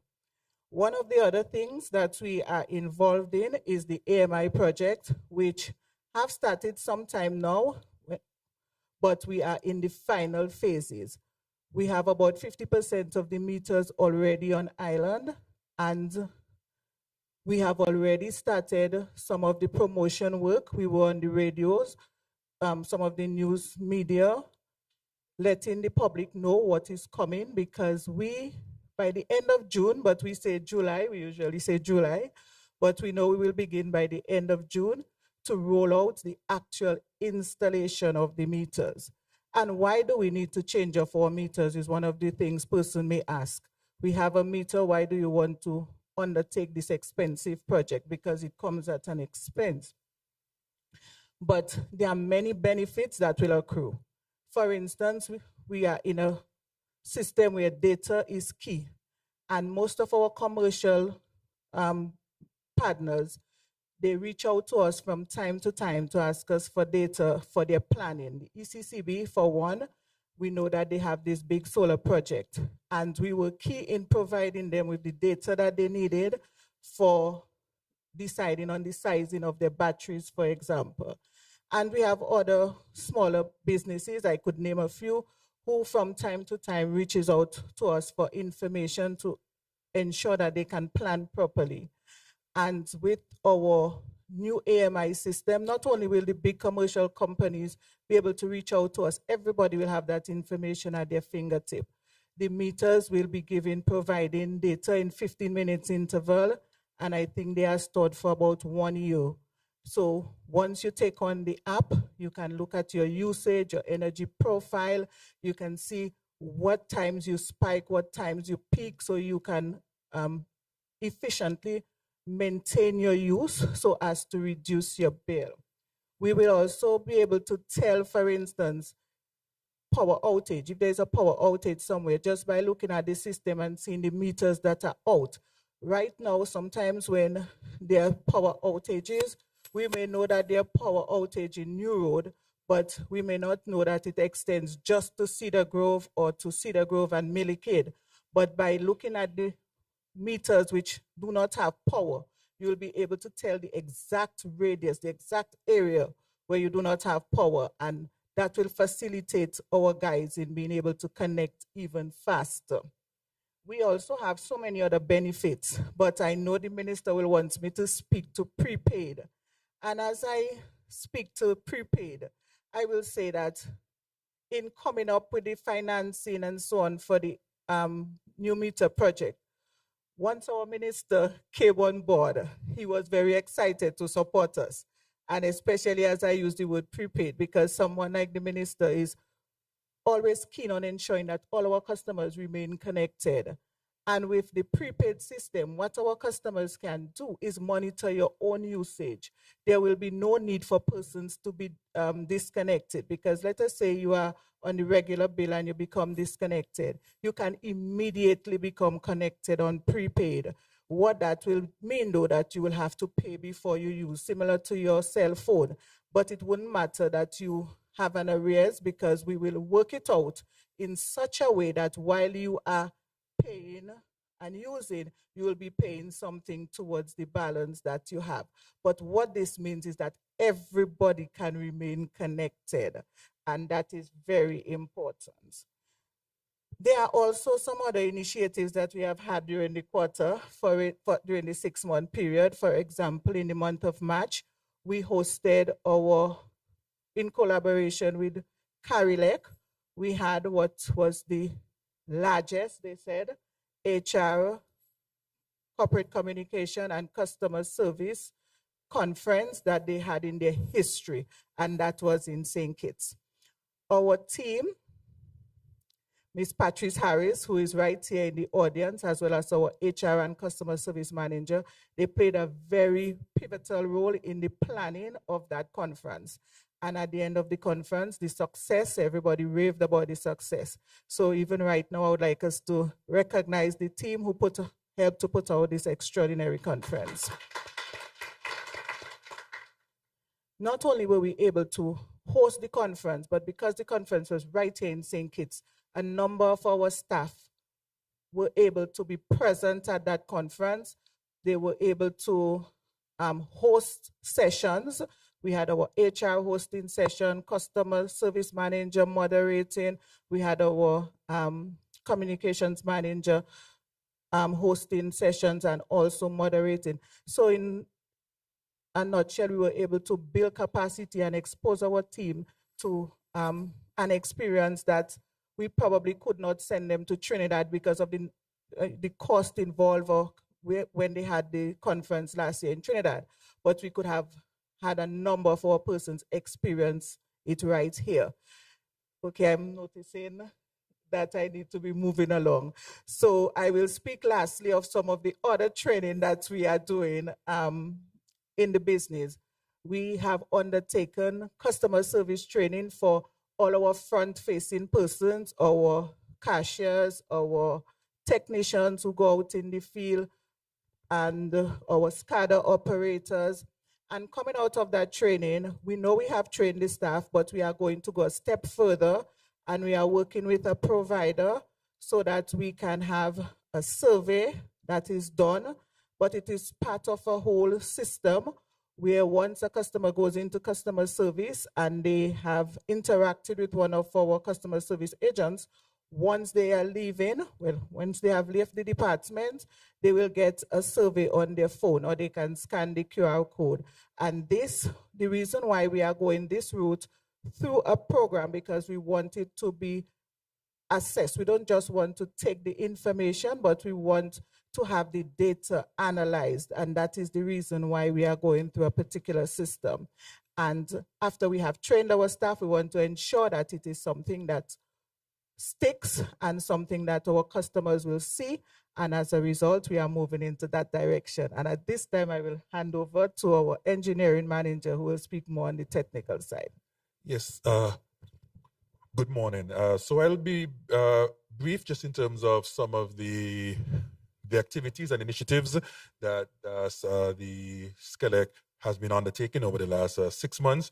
So there is firstly plant improvement, and that would have involved one of the projects that was shown on the screen shortly, just a short while ago, which was the installation and commissioning of a new switchboard, and that is really to enhance the flexibility of our operations. We have also undertaken significantly in the area of network improvement, and that this would have been done in the case of the Bastion North Extension Upgrade Project, which was primarily aimed at improving the primary voltage along that feeder, and of course, by upgrading the feeder, you're also extending the life and improving reliability to a great extent as well. And this feeder, we're also looking at a number of other areas. So there is feeders for the Sandy Point and the Keon area, where sections of those feeders are key load arteries for the SCELEC grid, and so we are paying keen attention and looking at and putting the necessary plans and the projects in place so that similar efforts will be rolled out for those areas. The other area in terms of major projects that's been looked at, and this is in the realm of new infrastructure, and that is for the 18 megawatt hybrid power plant. That is something that has been in the media for a few months. So where we are with that is there's been continued progress toward the development of that plant, where we have received the tenders currently, and the project is hoping to come on stream by 2027 in terms of the plant being operational. And so SCELEC is truly excited for the benefits to be gained, especially for our customers, one, improving reliability, and two, the plant should provide a platform for the future addition of sustainable energy sources. So while that is the current thrust, as was highlighted by the finance manager, where we have put in place an energy transition unit. Coupled with that is you still need to ensure that you have the base capacity to support, and this particular plant is being designed to meet that purpose. Thank you so much. I want to ask what the health of our national grid is. And I ask that because I know we still haven't quite gotten away from the old generators that we had, although we are moving into this new plant. I know that we're doing a great deal in terms of updating and upgrading our infrastructure. Solar, we're now looking at geothermal and how that will play into it. What is the health of the grid in terms of being able to facilitate all of these as we deal with the transition out into new technologies? Okay, so in speaking of the health, I would always say the grid is something where you have to view it as continuously evolving. And so with that, of course, we could speak of some of our feeders that exist in the Basta area. So we have underground feeders for quite a bit of the Basta area, but some of those were put in 20, 30, 40 years ago. So while the benefits that one can gain from underground infrastructure has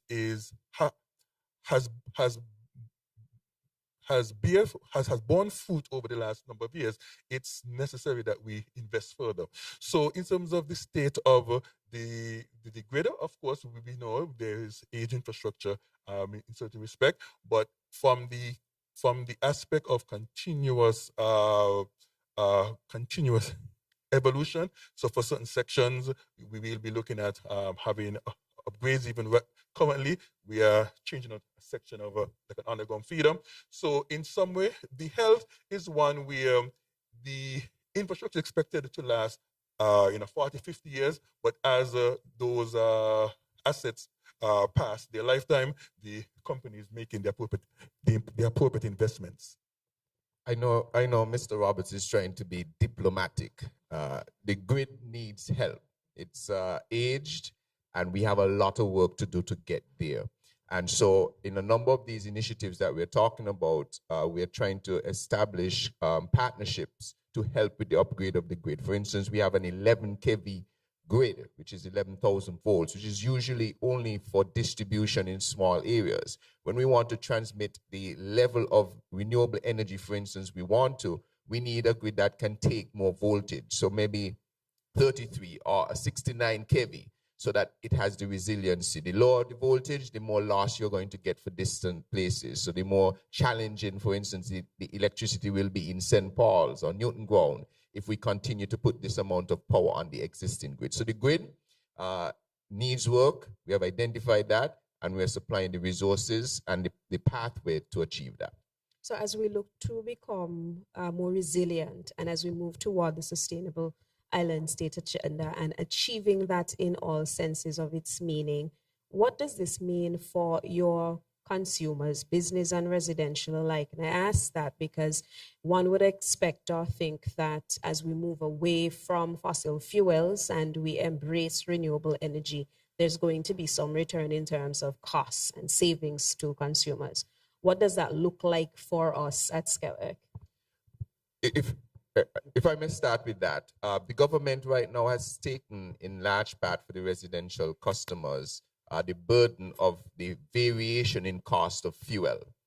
By onboarding renewable energy, we eliminate that variation in cost of fuel. So our businesses in particular who have to pay that variation in cost can look forward to, as we scale renewable, that cost will dissipate.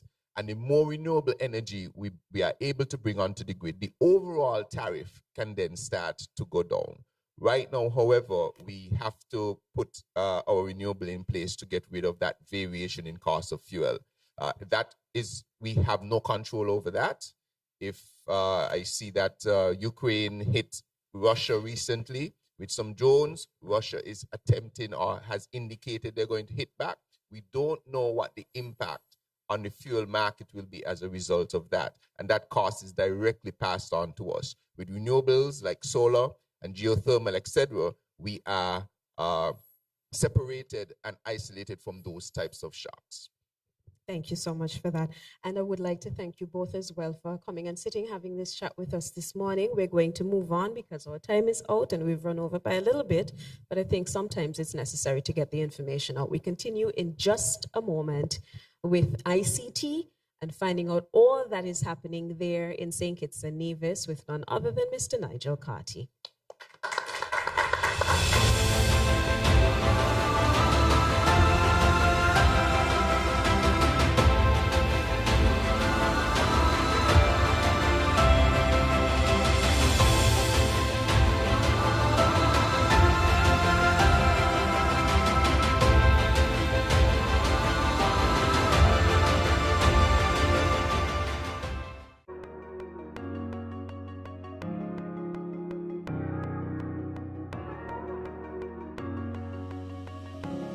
Nowadays, everybody all about it.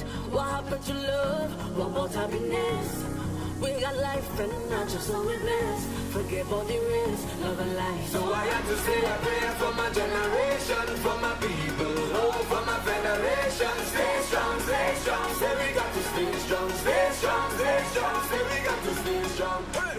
Love and life, love and life, love and life, love and life, love and life, love and life, love and life. Love is in the air, life is in the air. Love is in the air, life is in the air. Love and life. I want you to see what's next to you and tell them that you love them. You love them, tell them that you love them. So see what's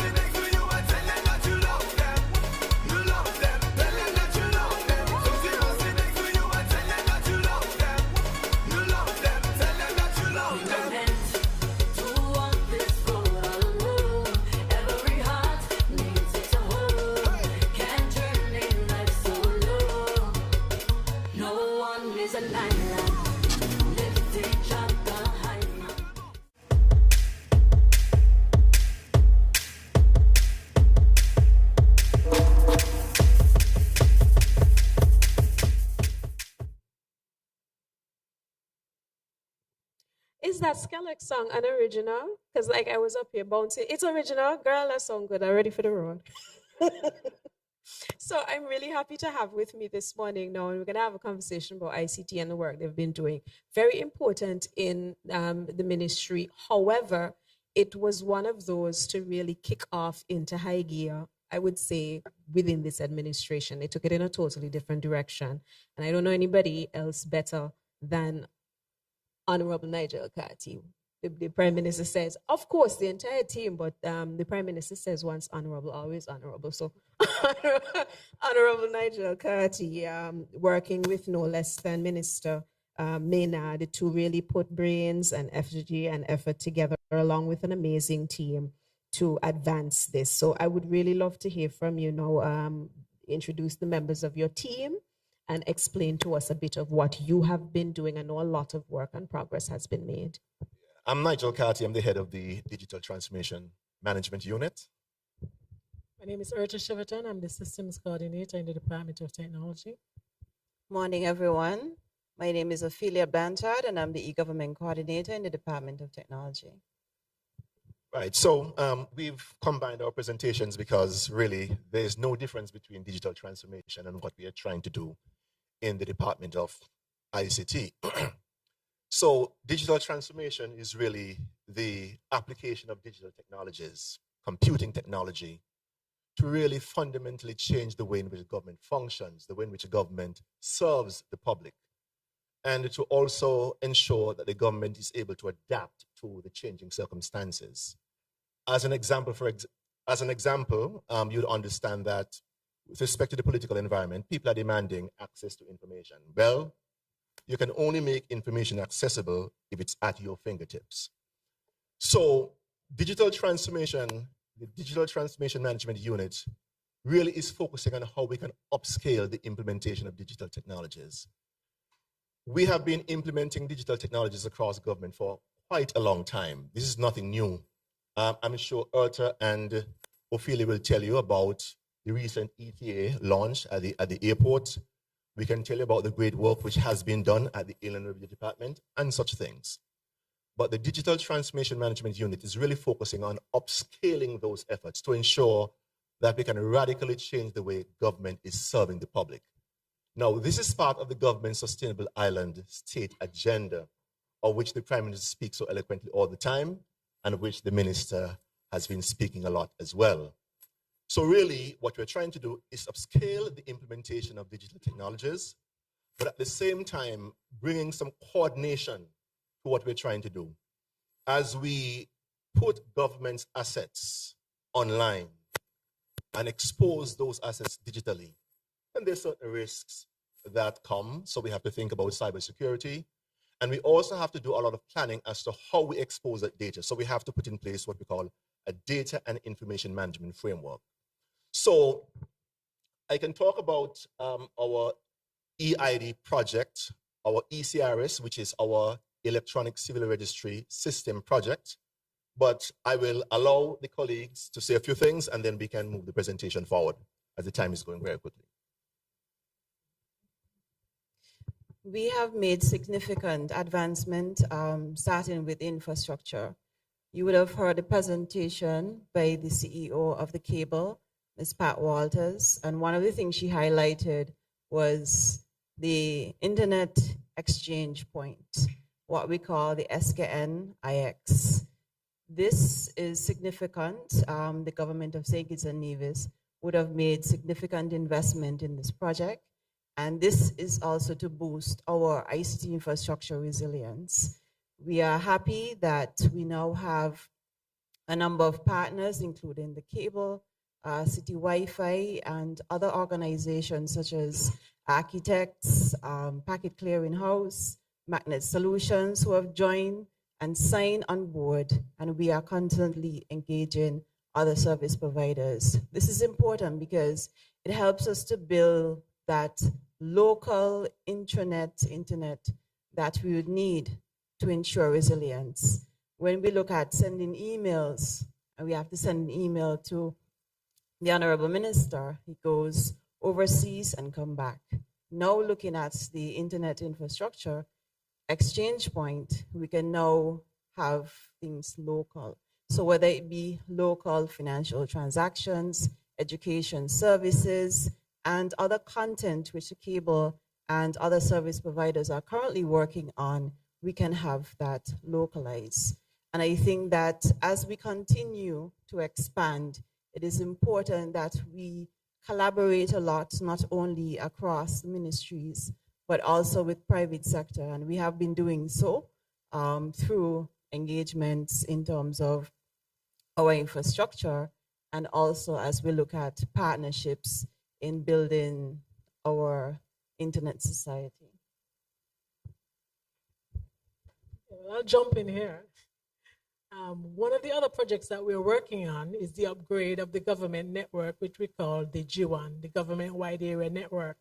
One of the things we are doing as a result is that we have launched a project to work on the upgrade of the whole structure to have the domain names systems upgraded throughout all government. What that is going to do is support the work that Mr.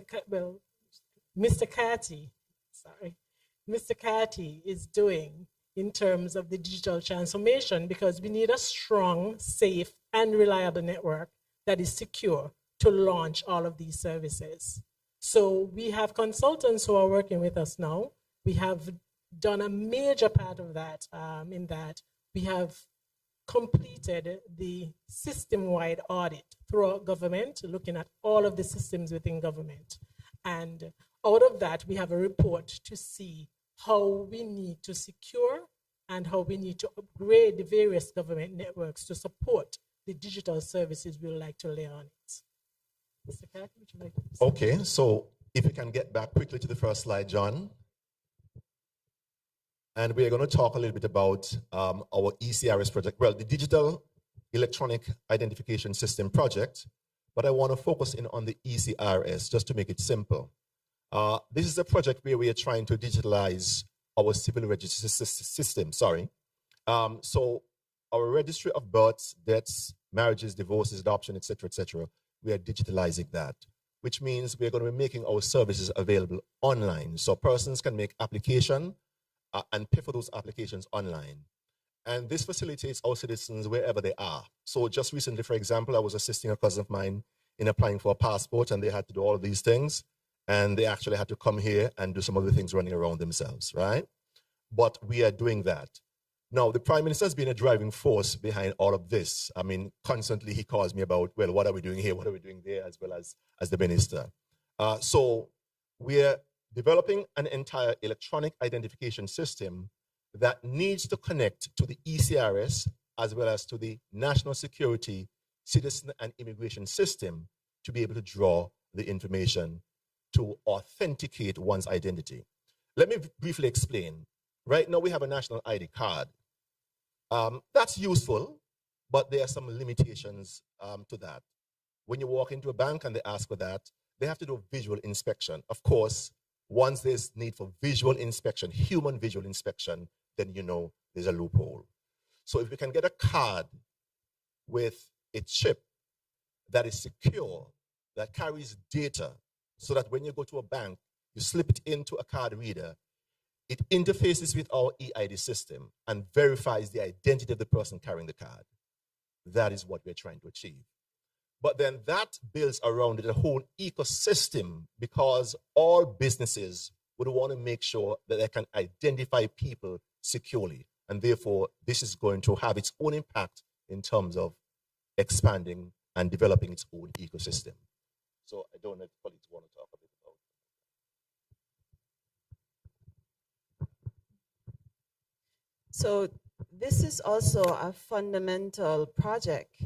And again, we collaborate with the Ministry of Health. We collaborate with the Ministry of National Security. And as Mr. Carty would have said, it is paramount that we building on a secure infrastructure. We highly value the privacy and security of the data that is captured.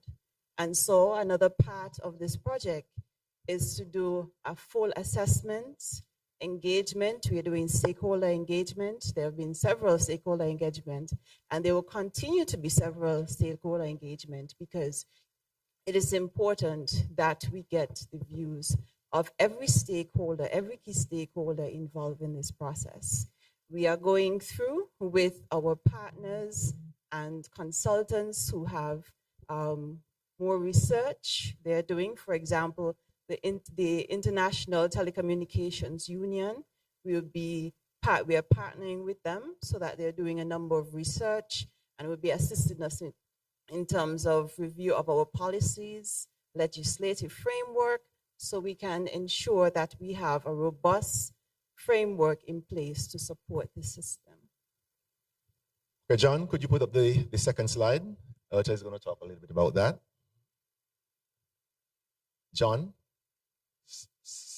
second slide, yeah. Yeah. Okay, so now I mentioned something about the domain names system and the improvement of that within government. And this is going to support the whole wide of government service layout and basically this big picture. Let's consider, for instance, that someone wants to go to Inland Revenue and they want to upgrade, they want to do their licensing.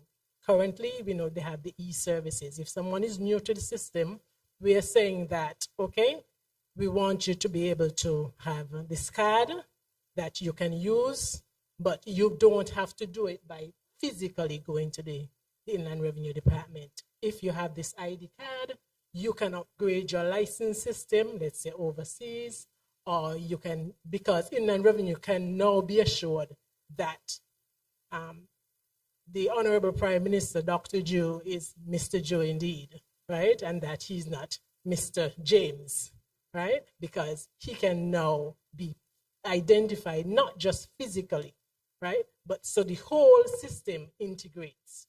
Now, you can get your license system, yes, from Inland Revenue, but you can also pay and also have this system interlinked with the banks.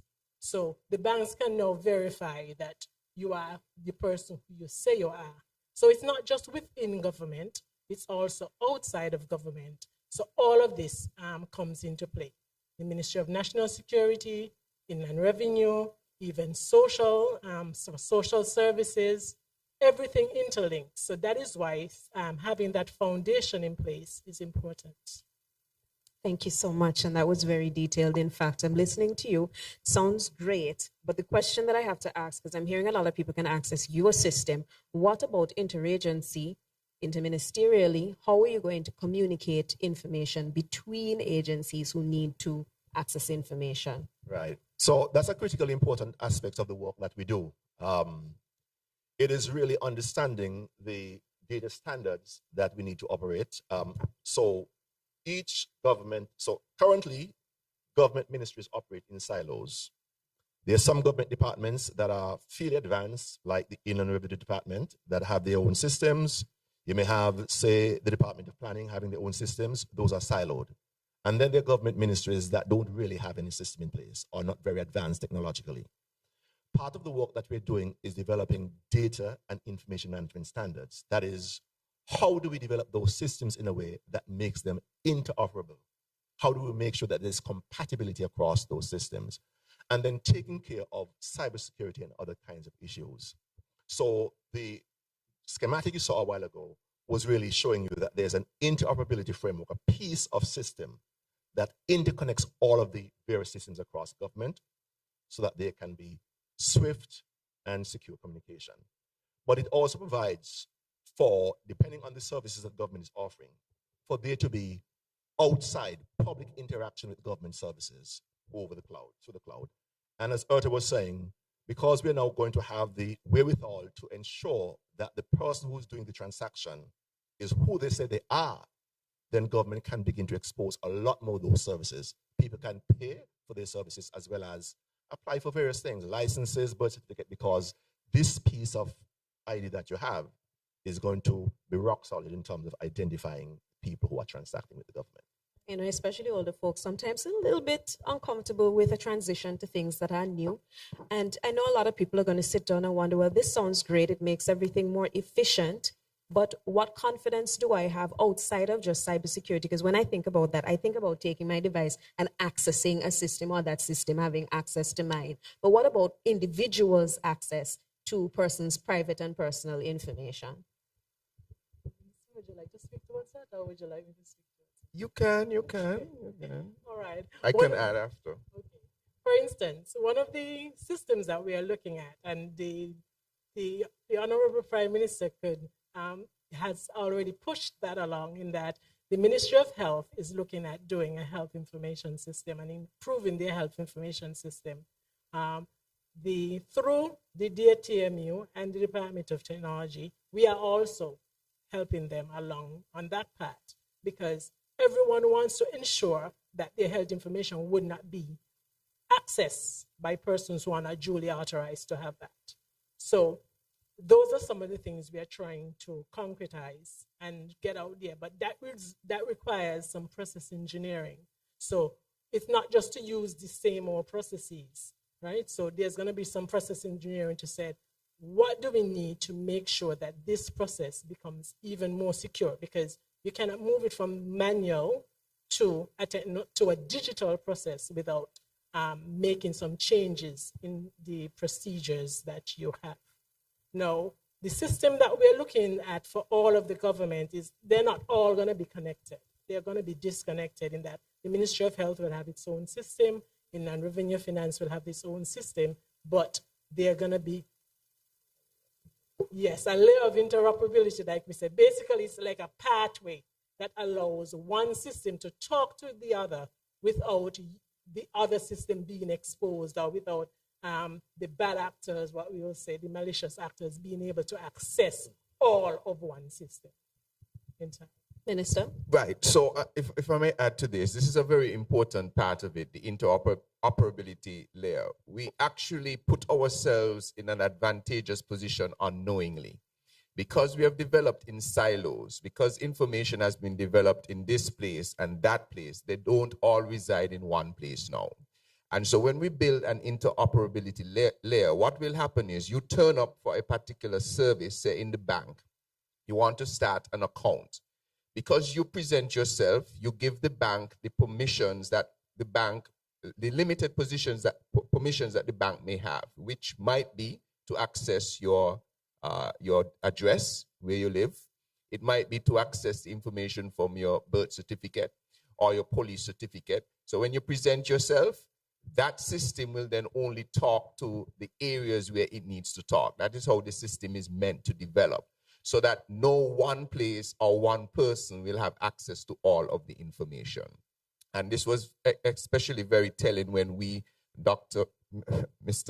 Honorable Nigel Cartier and myself and members of the team, when we visited Estonia and we had a look at their model, and we saw how they actually also started with development of their silos, which led to the creation of a system called X-Roads, which allowed them to communicate with each of these departments without having to go back and individually rebuild those departments. And then finally, what I will say on this is what this all does is really increase the ease of doing business. This is for a citizen or a business person to do business easily. So you show up at your, maybe personally for your passport or online. You're not then required to go to the post office to buy stamps, to go to the health center to get your birth certificate, to go to the police station to get your to get your police certificate. What did I say for the health center? Your birth certificate, and the police station for your police record. All of that is intended to be eliminated. You present yourself, and that system will call upon wherever. It will do the walking for you. It will do the trotting for you. It will go and capture the information for you so that you have one point of contact. The last thing I will say is another story I recall when we were in Estonia, where the president of Estonia marveled that in his small country, because Estonia is a small European country, after he was president of Estonia, he traveled to California in Silicon Valley, where he had his children, and he needed to register them for school. And he recalled that he had to drive a certain distance, go into a county office. He had to provide some documentation. They had to photocopy it. And it took a very long time for him to get his children enrolled in the school that they were. He said to do that in Silicon Valley was amazing because this is supposed to be the epicenter of technological advancement. But it took him so long to do something that in Estonia, it would take him 30 seconds. And so we want to get there. We want to be the Estonia of the Caribbean. We want to be the new frontier of digital transformation. I want to thank the team for the extraordinary work that they do, especially behind the scenes. This is not something that that you will see and feel immediately. And sometimes you may wonder what is being done, but they're working extraordinarily hard. And I want to thank them for all the work that they do. And I think the minister has pretty much said it all. So I'd like to thank you again and invite you to stay with us. We have 2 more presentations before we get to the media interaction this morning.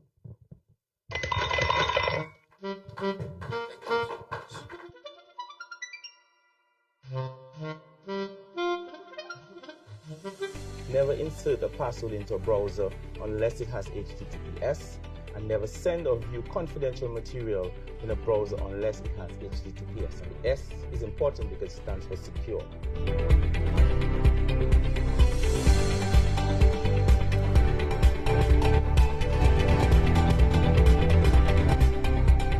We have to look for the positives in the AI revolution, right? Because yes, it's an opportunity for us if there are some repetitive tasks, and that is what AI will help us to do. Minimize the repetitive tasks and leave time for us to have experiences.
And welcome back as we come to the end now of the main section of the updates from Minister Conress Maynard's ministerial portfolios. We are now with Mr. Josiah Burkett, who is actually partnering with Posts for a very important initiative that's taking place right now. So the minister and Mr. Burkett and I will have this conversation here as the national addressing system really has been the priority area for that area of your ministry. So I don't know if Minister, you want to start us off on how that has been progressing and other developments within Posts, and then we can get Mr. Burkett's input as he has a great role to play in this as well. Right, thank you very much, Ebony. This project is all about advancing our addressing system to a first world addressing system.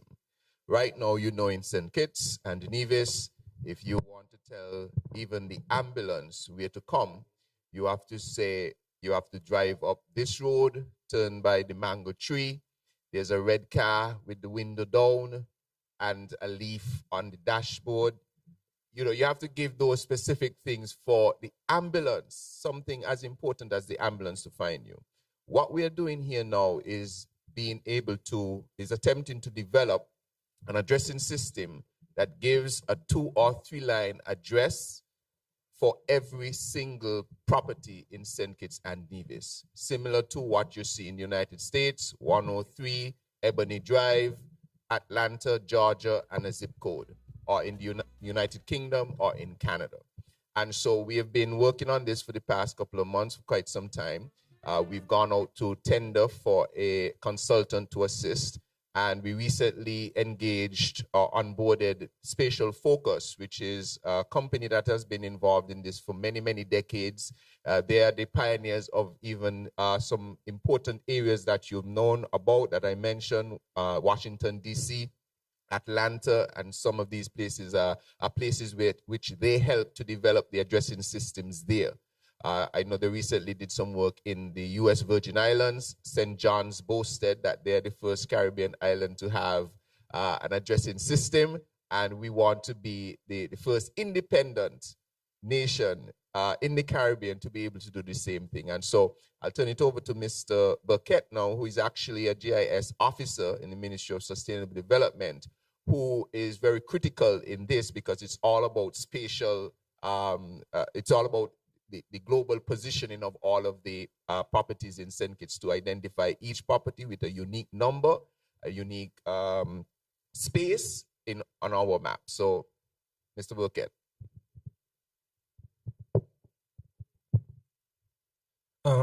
Good morning, everyone. And yes, as the minister mentioned, this project has taken off. We haven't publicly launched, but we've been doing the work in the background. We've engaged a consultant who visited the island, and funny enough, that example he gave of how we normally give addresses here in the Federation was given to them to stay at their Airbnb. Luckily, they had a local to take them to it because they had no clue where Fort Lands was and stuff like that. So it shows the critical importance, especially as a Federation, how tourism is important to us, and having foreigners come here, and even for local services, government services, having an established central addressing system is critical. So an overview of the project is looking at being able to build a clear, consistent, and modern national addressing system that improves public services, emergency response, and supports business growth. The Honorable Nigel Carty spoke to the ICT team looking at building that repository that is interoperable. So in sustainable development, the GIS lab has a lot of data, but we aren't connected. So we are partnering with Post Office to help share some of the data that we do have, but there are a lot of gaps that the consultant was hired to help us fill.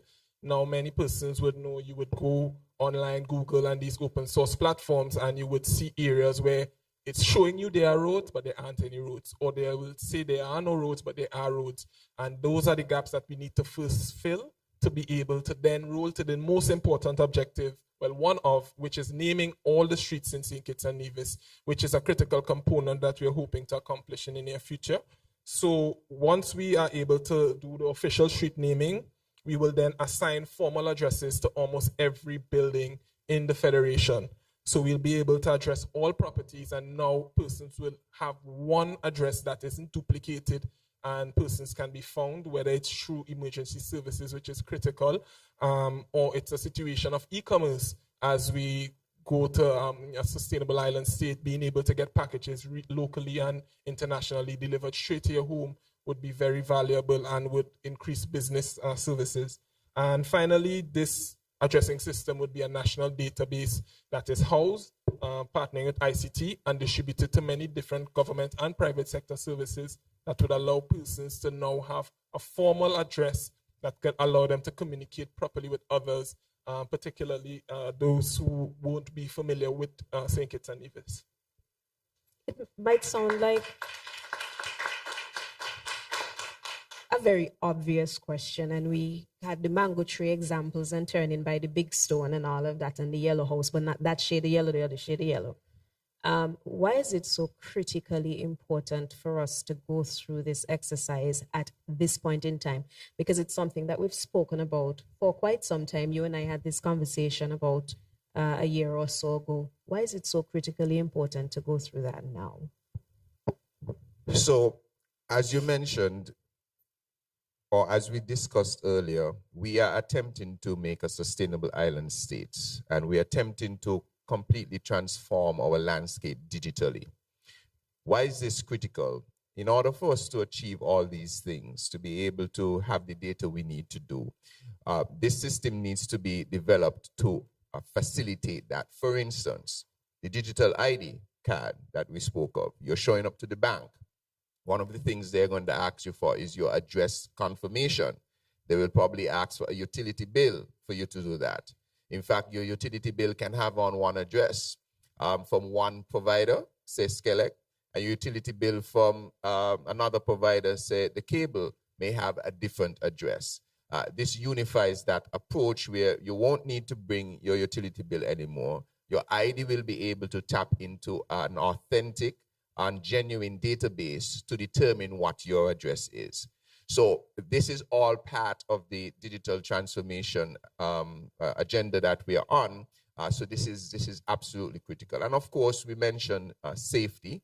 I recall that there was a situation a few months ago where the ambulance was called to an area in St. Peter's, I think it was, and they couldn't find the location because they did not have an address. And so it was very difficult to locate. And then for the services of our utilities, for instance, right now utility bills, water bill will have on one address. Nobody, the person who is servicing that has to do a service call on that property.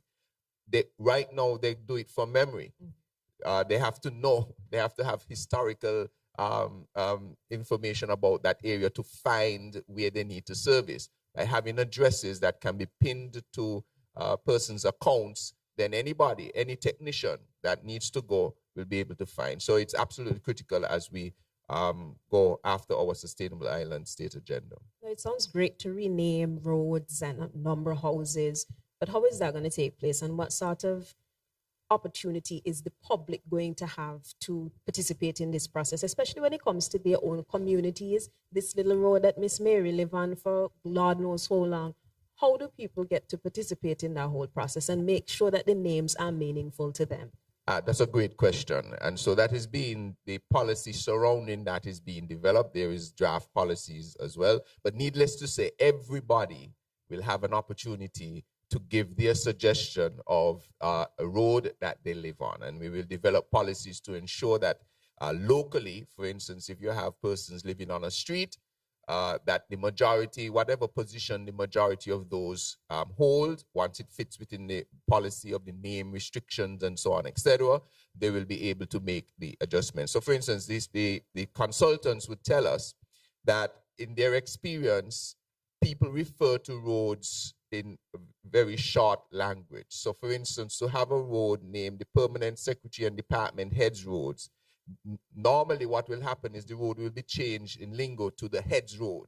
So we will have guidelines as to how the streets would be named, so that persons will then be able to come up with their names, make their suggestions. We're working on a portal digitally to be able to do that, so that every single person in an area will have an opportunity to give their input into what the name of the street would be. And then we will have obviously a time frame as to when those suggestions can come in.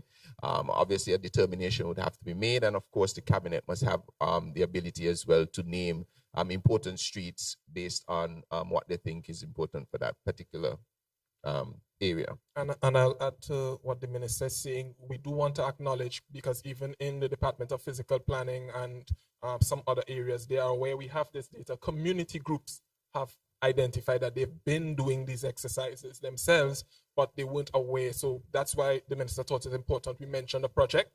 We will publicly launch, officially, but we will want to make them aware that we know that you're doing some of the work already, and we are here to partner with you to help you standardize whatever you're doing to make sure it aligns with the National Addressing Project, so that you don't feel like you're working in vain to have your community streets name or get some updated addresses.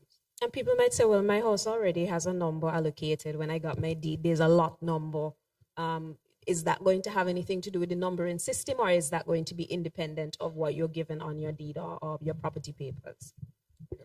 Yes, so we were advised by the consultant that every data that was assigned in the past is critical. We won't be deleting persons' old addresses. You will receive a new address, but it will be maintained in the database. So if you come with a document from years ago, we will be able to match that. So there will be some re-education of the public as to what your new address is, because we don't want to have 2-number-1 Ebony lanes, and in an emergency service, the EMS isn't aware which one to go to. So in some instances, persons' addresses will change, but whatever you were given on your original titles and stuff will be maintained in the database so we can match it to the new address. Okay, and the last thing that I would have to ask, and this goes back to technology again, we spoke about finding addresses and so on, and you mentioned people going into Google, but a road doesn't exist or the road exists where. How is all of this going to now tie into proper mapping so that these platforms, Google's and Apple Maps and all of that, when I actually put in an address and try to find it, that there is a sync between the two? Right. So most importantly, the consultant identified, even in the USVI, they already built a close relationship with Google and these platforms, and we are choosing the technology so that it is interoperable with their, so that the public and even those internationally can actually search addresses on these open source platforms. Currently, even the GIS lab within physical planning, we have a system and a database, but we're working with ICT to improve that, to make that a little more public facing, or even the other government departments, because we do provide service to all of government, not just Ministry of Sustainable Development. So yes, that will be an option for persons to be able to go online and open source platforms and search an address and be able to find where it is.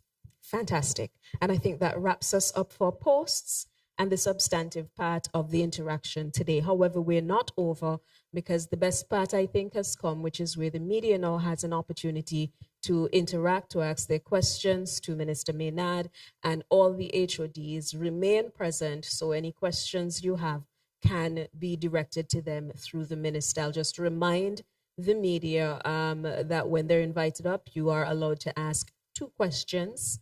Please limit yourself to these 2 questions. And if there is time, because we've already hit 12 o'clock, if we have time and it permits, we'll allow you to follow up with another question later on. But we'd like to give those media houses who are present an opportunity, all of them, to have access to having their questions answered. So we take a short break and return in just a moment.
Welcome back to those of you listening, viewing at home, online, wherever you might be right now. We are inside the first half of the 2025 progress update from Minister the Honorable Conris Maynard and the ministries which form his portfolio. At this time, I'm so happy to invite those members of the media who are with us and who have questions to come forward. You are invited to go to the lectern where you can ask your questions. Again, be reminded that you are invited to ask 2 questions. If you have a follow-up and we have time permit, once other media houses would have an opportunity to ask is, you can follow up with another question. We want to give you an opportunity because it's been a lot of information that's been shared this morning. So the first media house, anybody who would like to come forward, invite you to do so. Mr. Bat.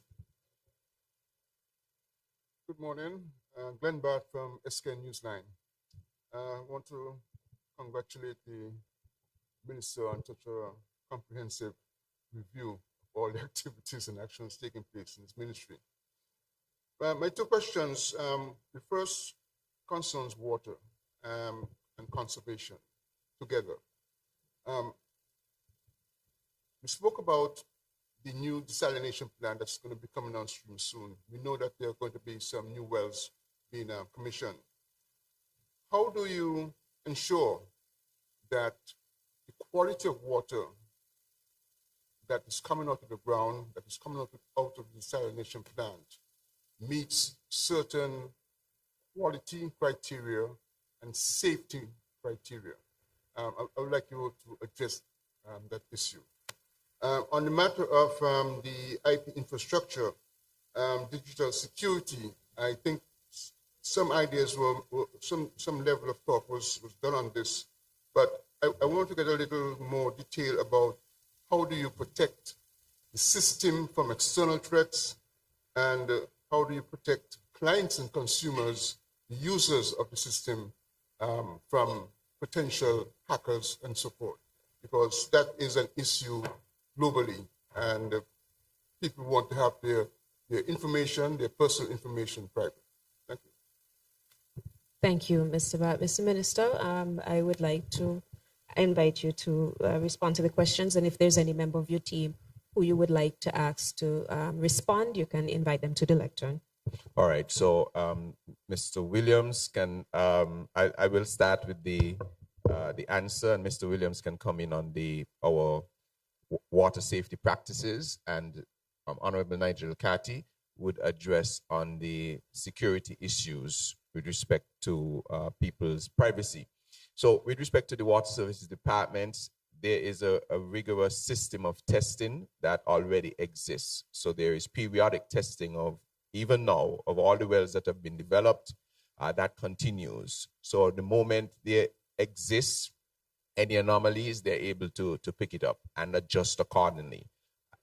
Similarly, for the desal plants, that's also a critical one. But before I get there, for instance, the water well at Keon went through many stages of testing before it went into commission.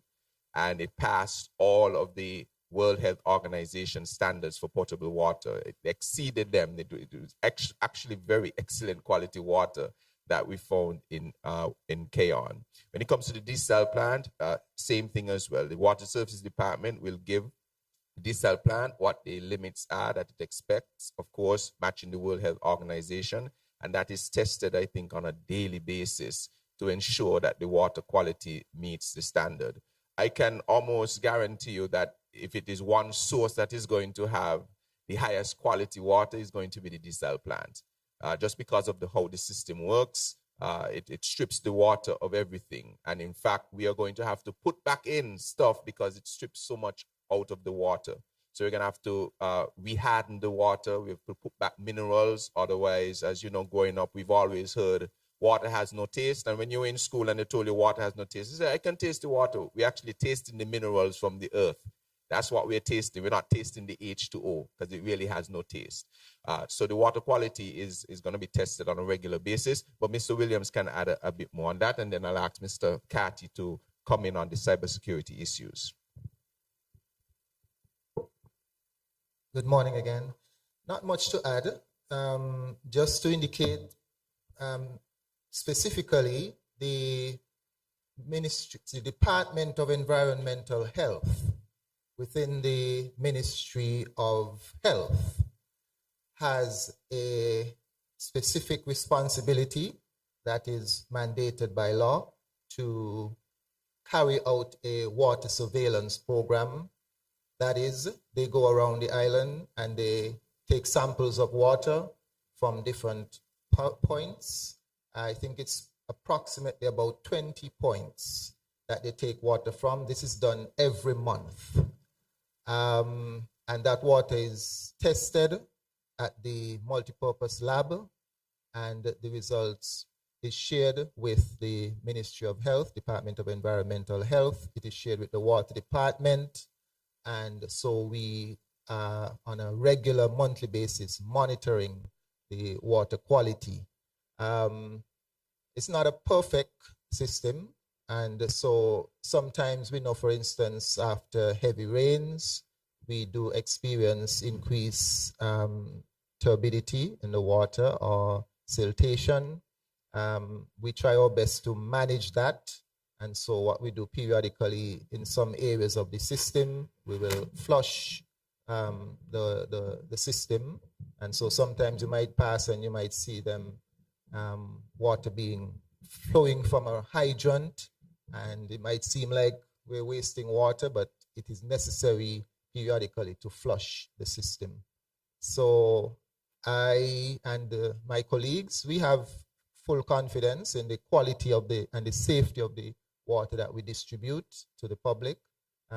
It meets the WHO standard most of the times. As I said, there would be a few times when after heavy rains, there will be some challenges. In fact, you would notice that after hurricanes, for instance, we will issue a boil water notice because, you know, it is a human-made system. It is not perfect. And so if there are any time when we feel it is necessary to advise the public that out of an abundance of caution, you should boil your water, we will issue such notices. And generally, we chlorinate the water, and the purpose of adding trace amounts of chlorine is to inactivate any bacteria that would get into the water from time to time. It is possible. Thank you.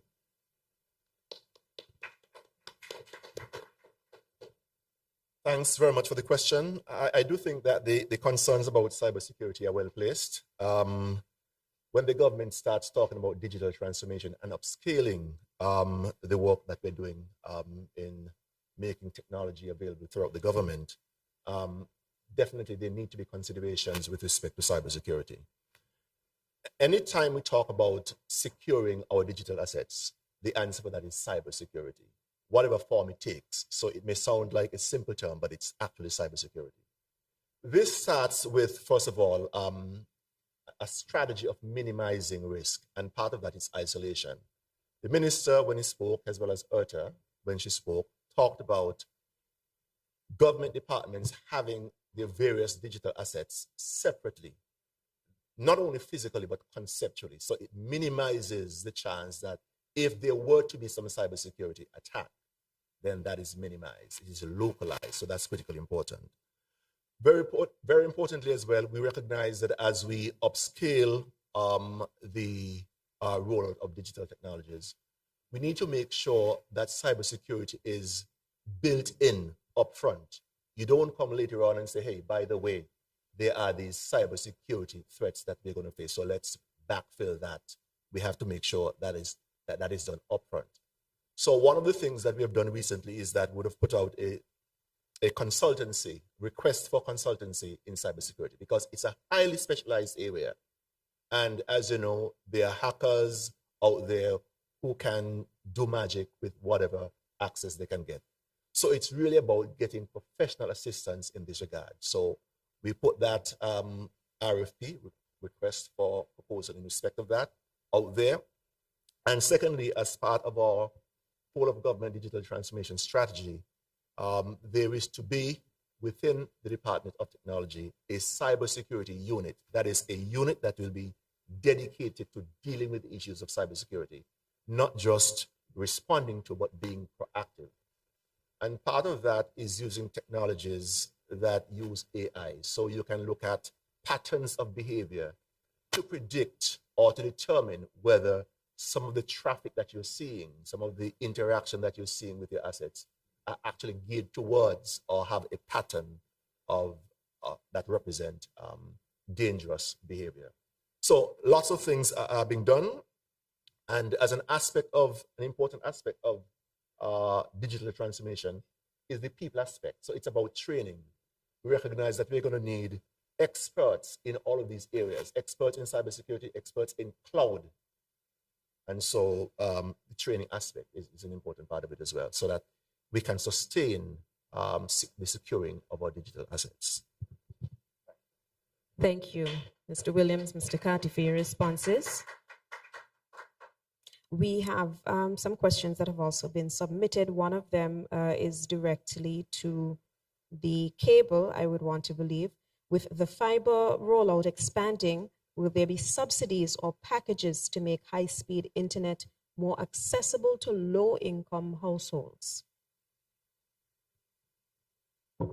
I will ask the CEO to speak on this initiative, but I think she would have mentioned that over the past umpteen of years, the cable has always maintained a price point for access to at least the basic amount of high speed that is required for this present age. But I'll turn it over to the CEO to address.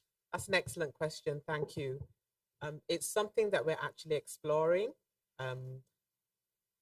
And I think that's all I can say. But it's something we're actually exploring with another partner within the Federation that has funding available for universal service access for those people that cannot afford telecommunications or it's uneconomical, to make sure that they have access to it. So we're exploring that at the moment.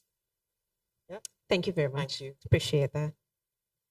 Another question that we have, this one is for Public Works Department, so I guess they can ready themselves if the minister directs it that way. Will the new concrete road projects include provisions for pedestrian walkways, lighting, and drainage improvements? Right. Mr. Ziki, you could head to the mic in the meantime. I know you're afraid of the mic, but it's part of the job as well. But yes, some of the projects include pathways for walking. The road projects themselves do not have lighting requirements in it because that is a separate department. So that is in the communities, the development of that particular community, which is a separate issue that is being pursued through the Ministry of Sustainable Development in particular, or whomever the developer is of the area, to procure the services for lighting in that area. So that is being addressed through another ministry. But you can just address I think it's walkways.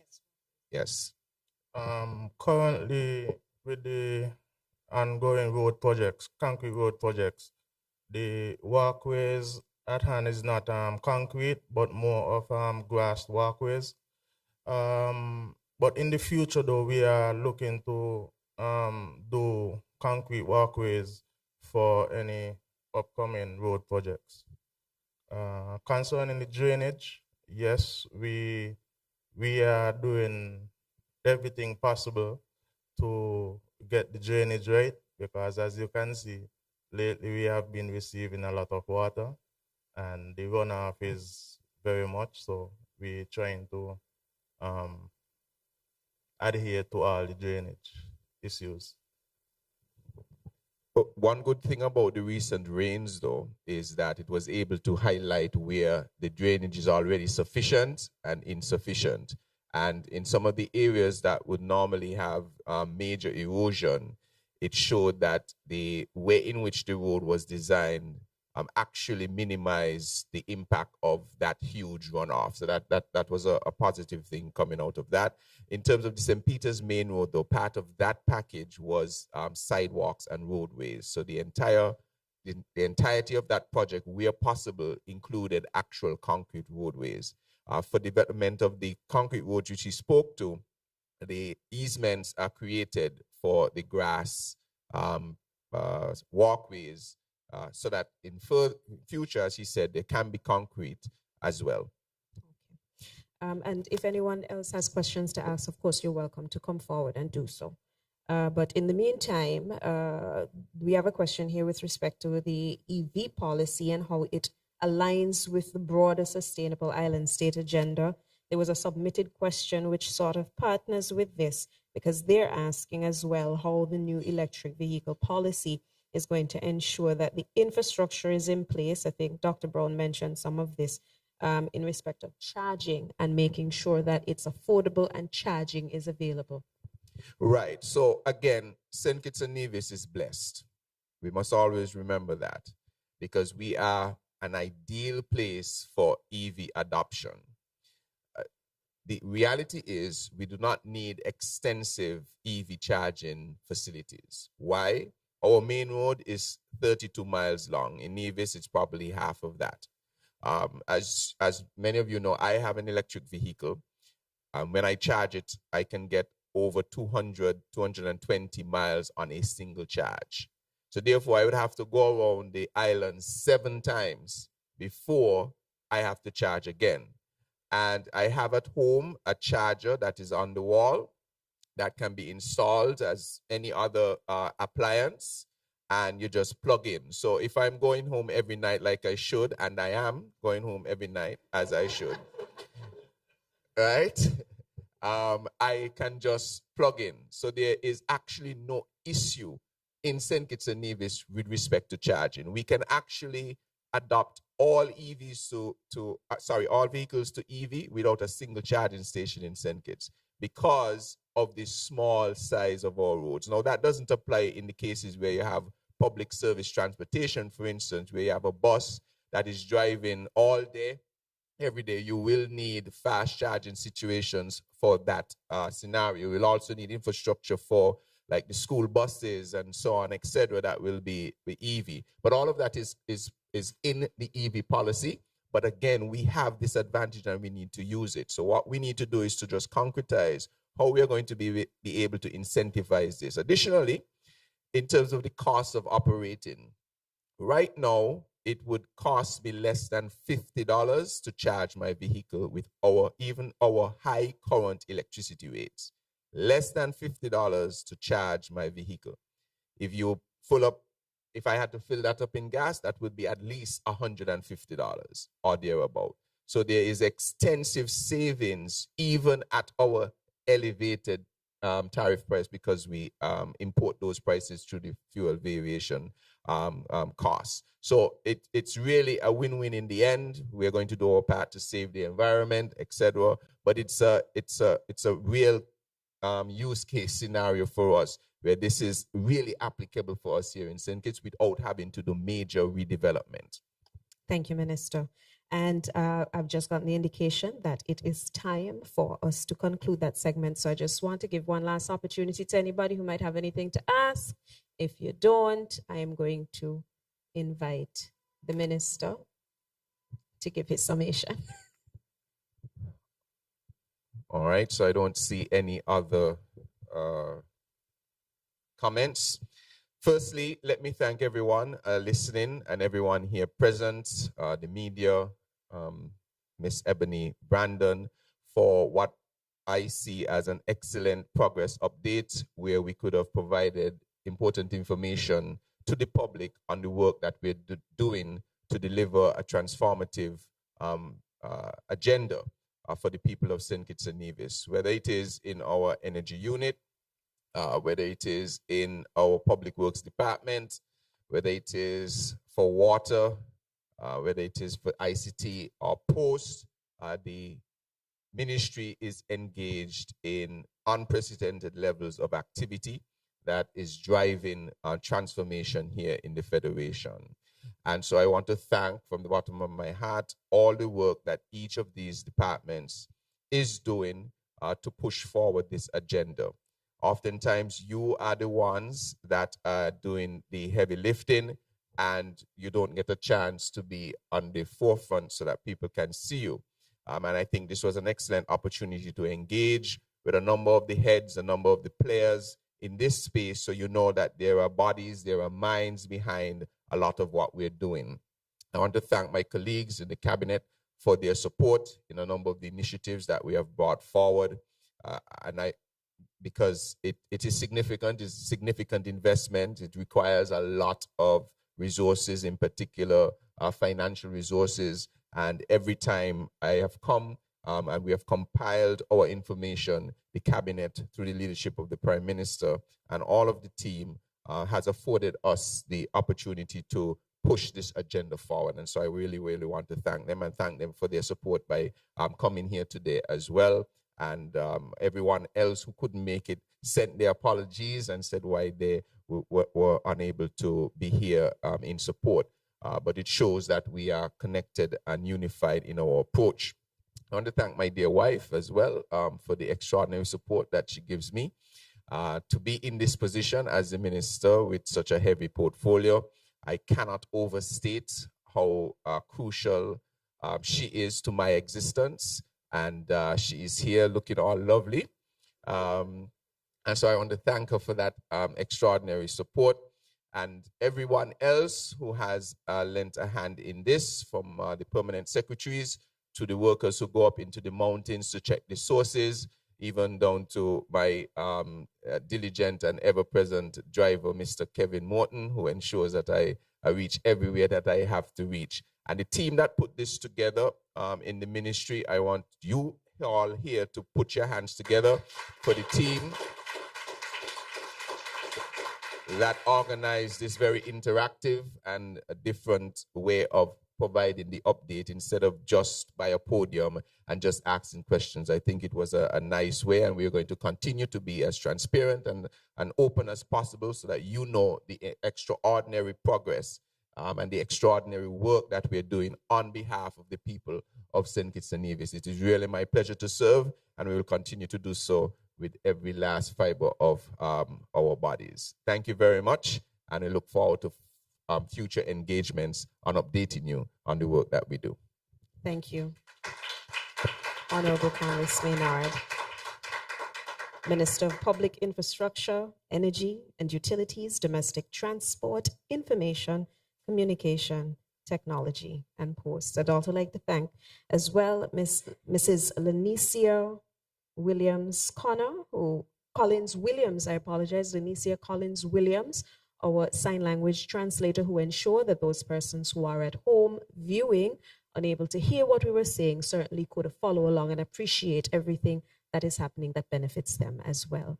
I'd like to thank again each of you for attending today, for participating, for sharing your questions, whether it was in person or via text. I'm Ebony Brandon, and on behalf of this first progress update, I'd like to wish you a very pleasant day. For those of you who are here, there are refreshments that are available in the back. Please do. You've been with us, refresh yourself.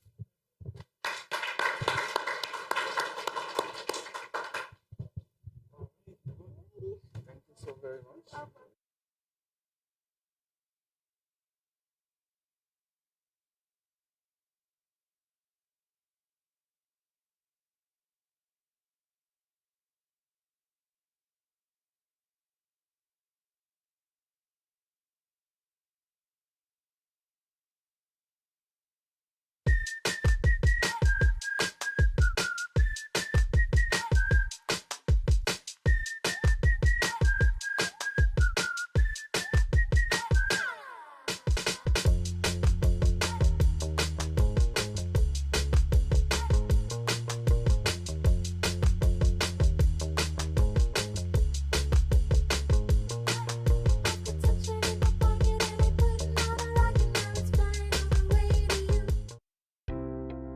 I want to commend BEAD for delivering this well. It's a significant milestone on our path as a community and as a country as we return to 24-hour water supply.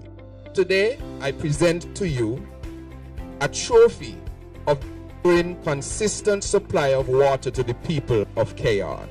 As the water manager said, that the water meets all World Health Organization standards for drinking water.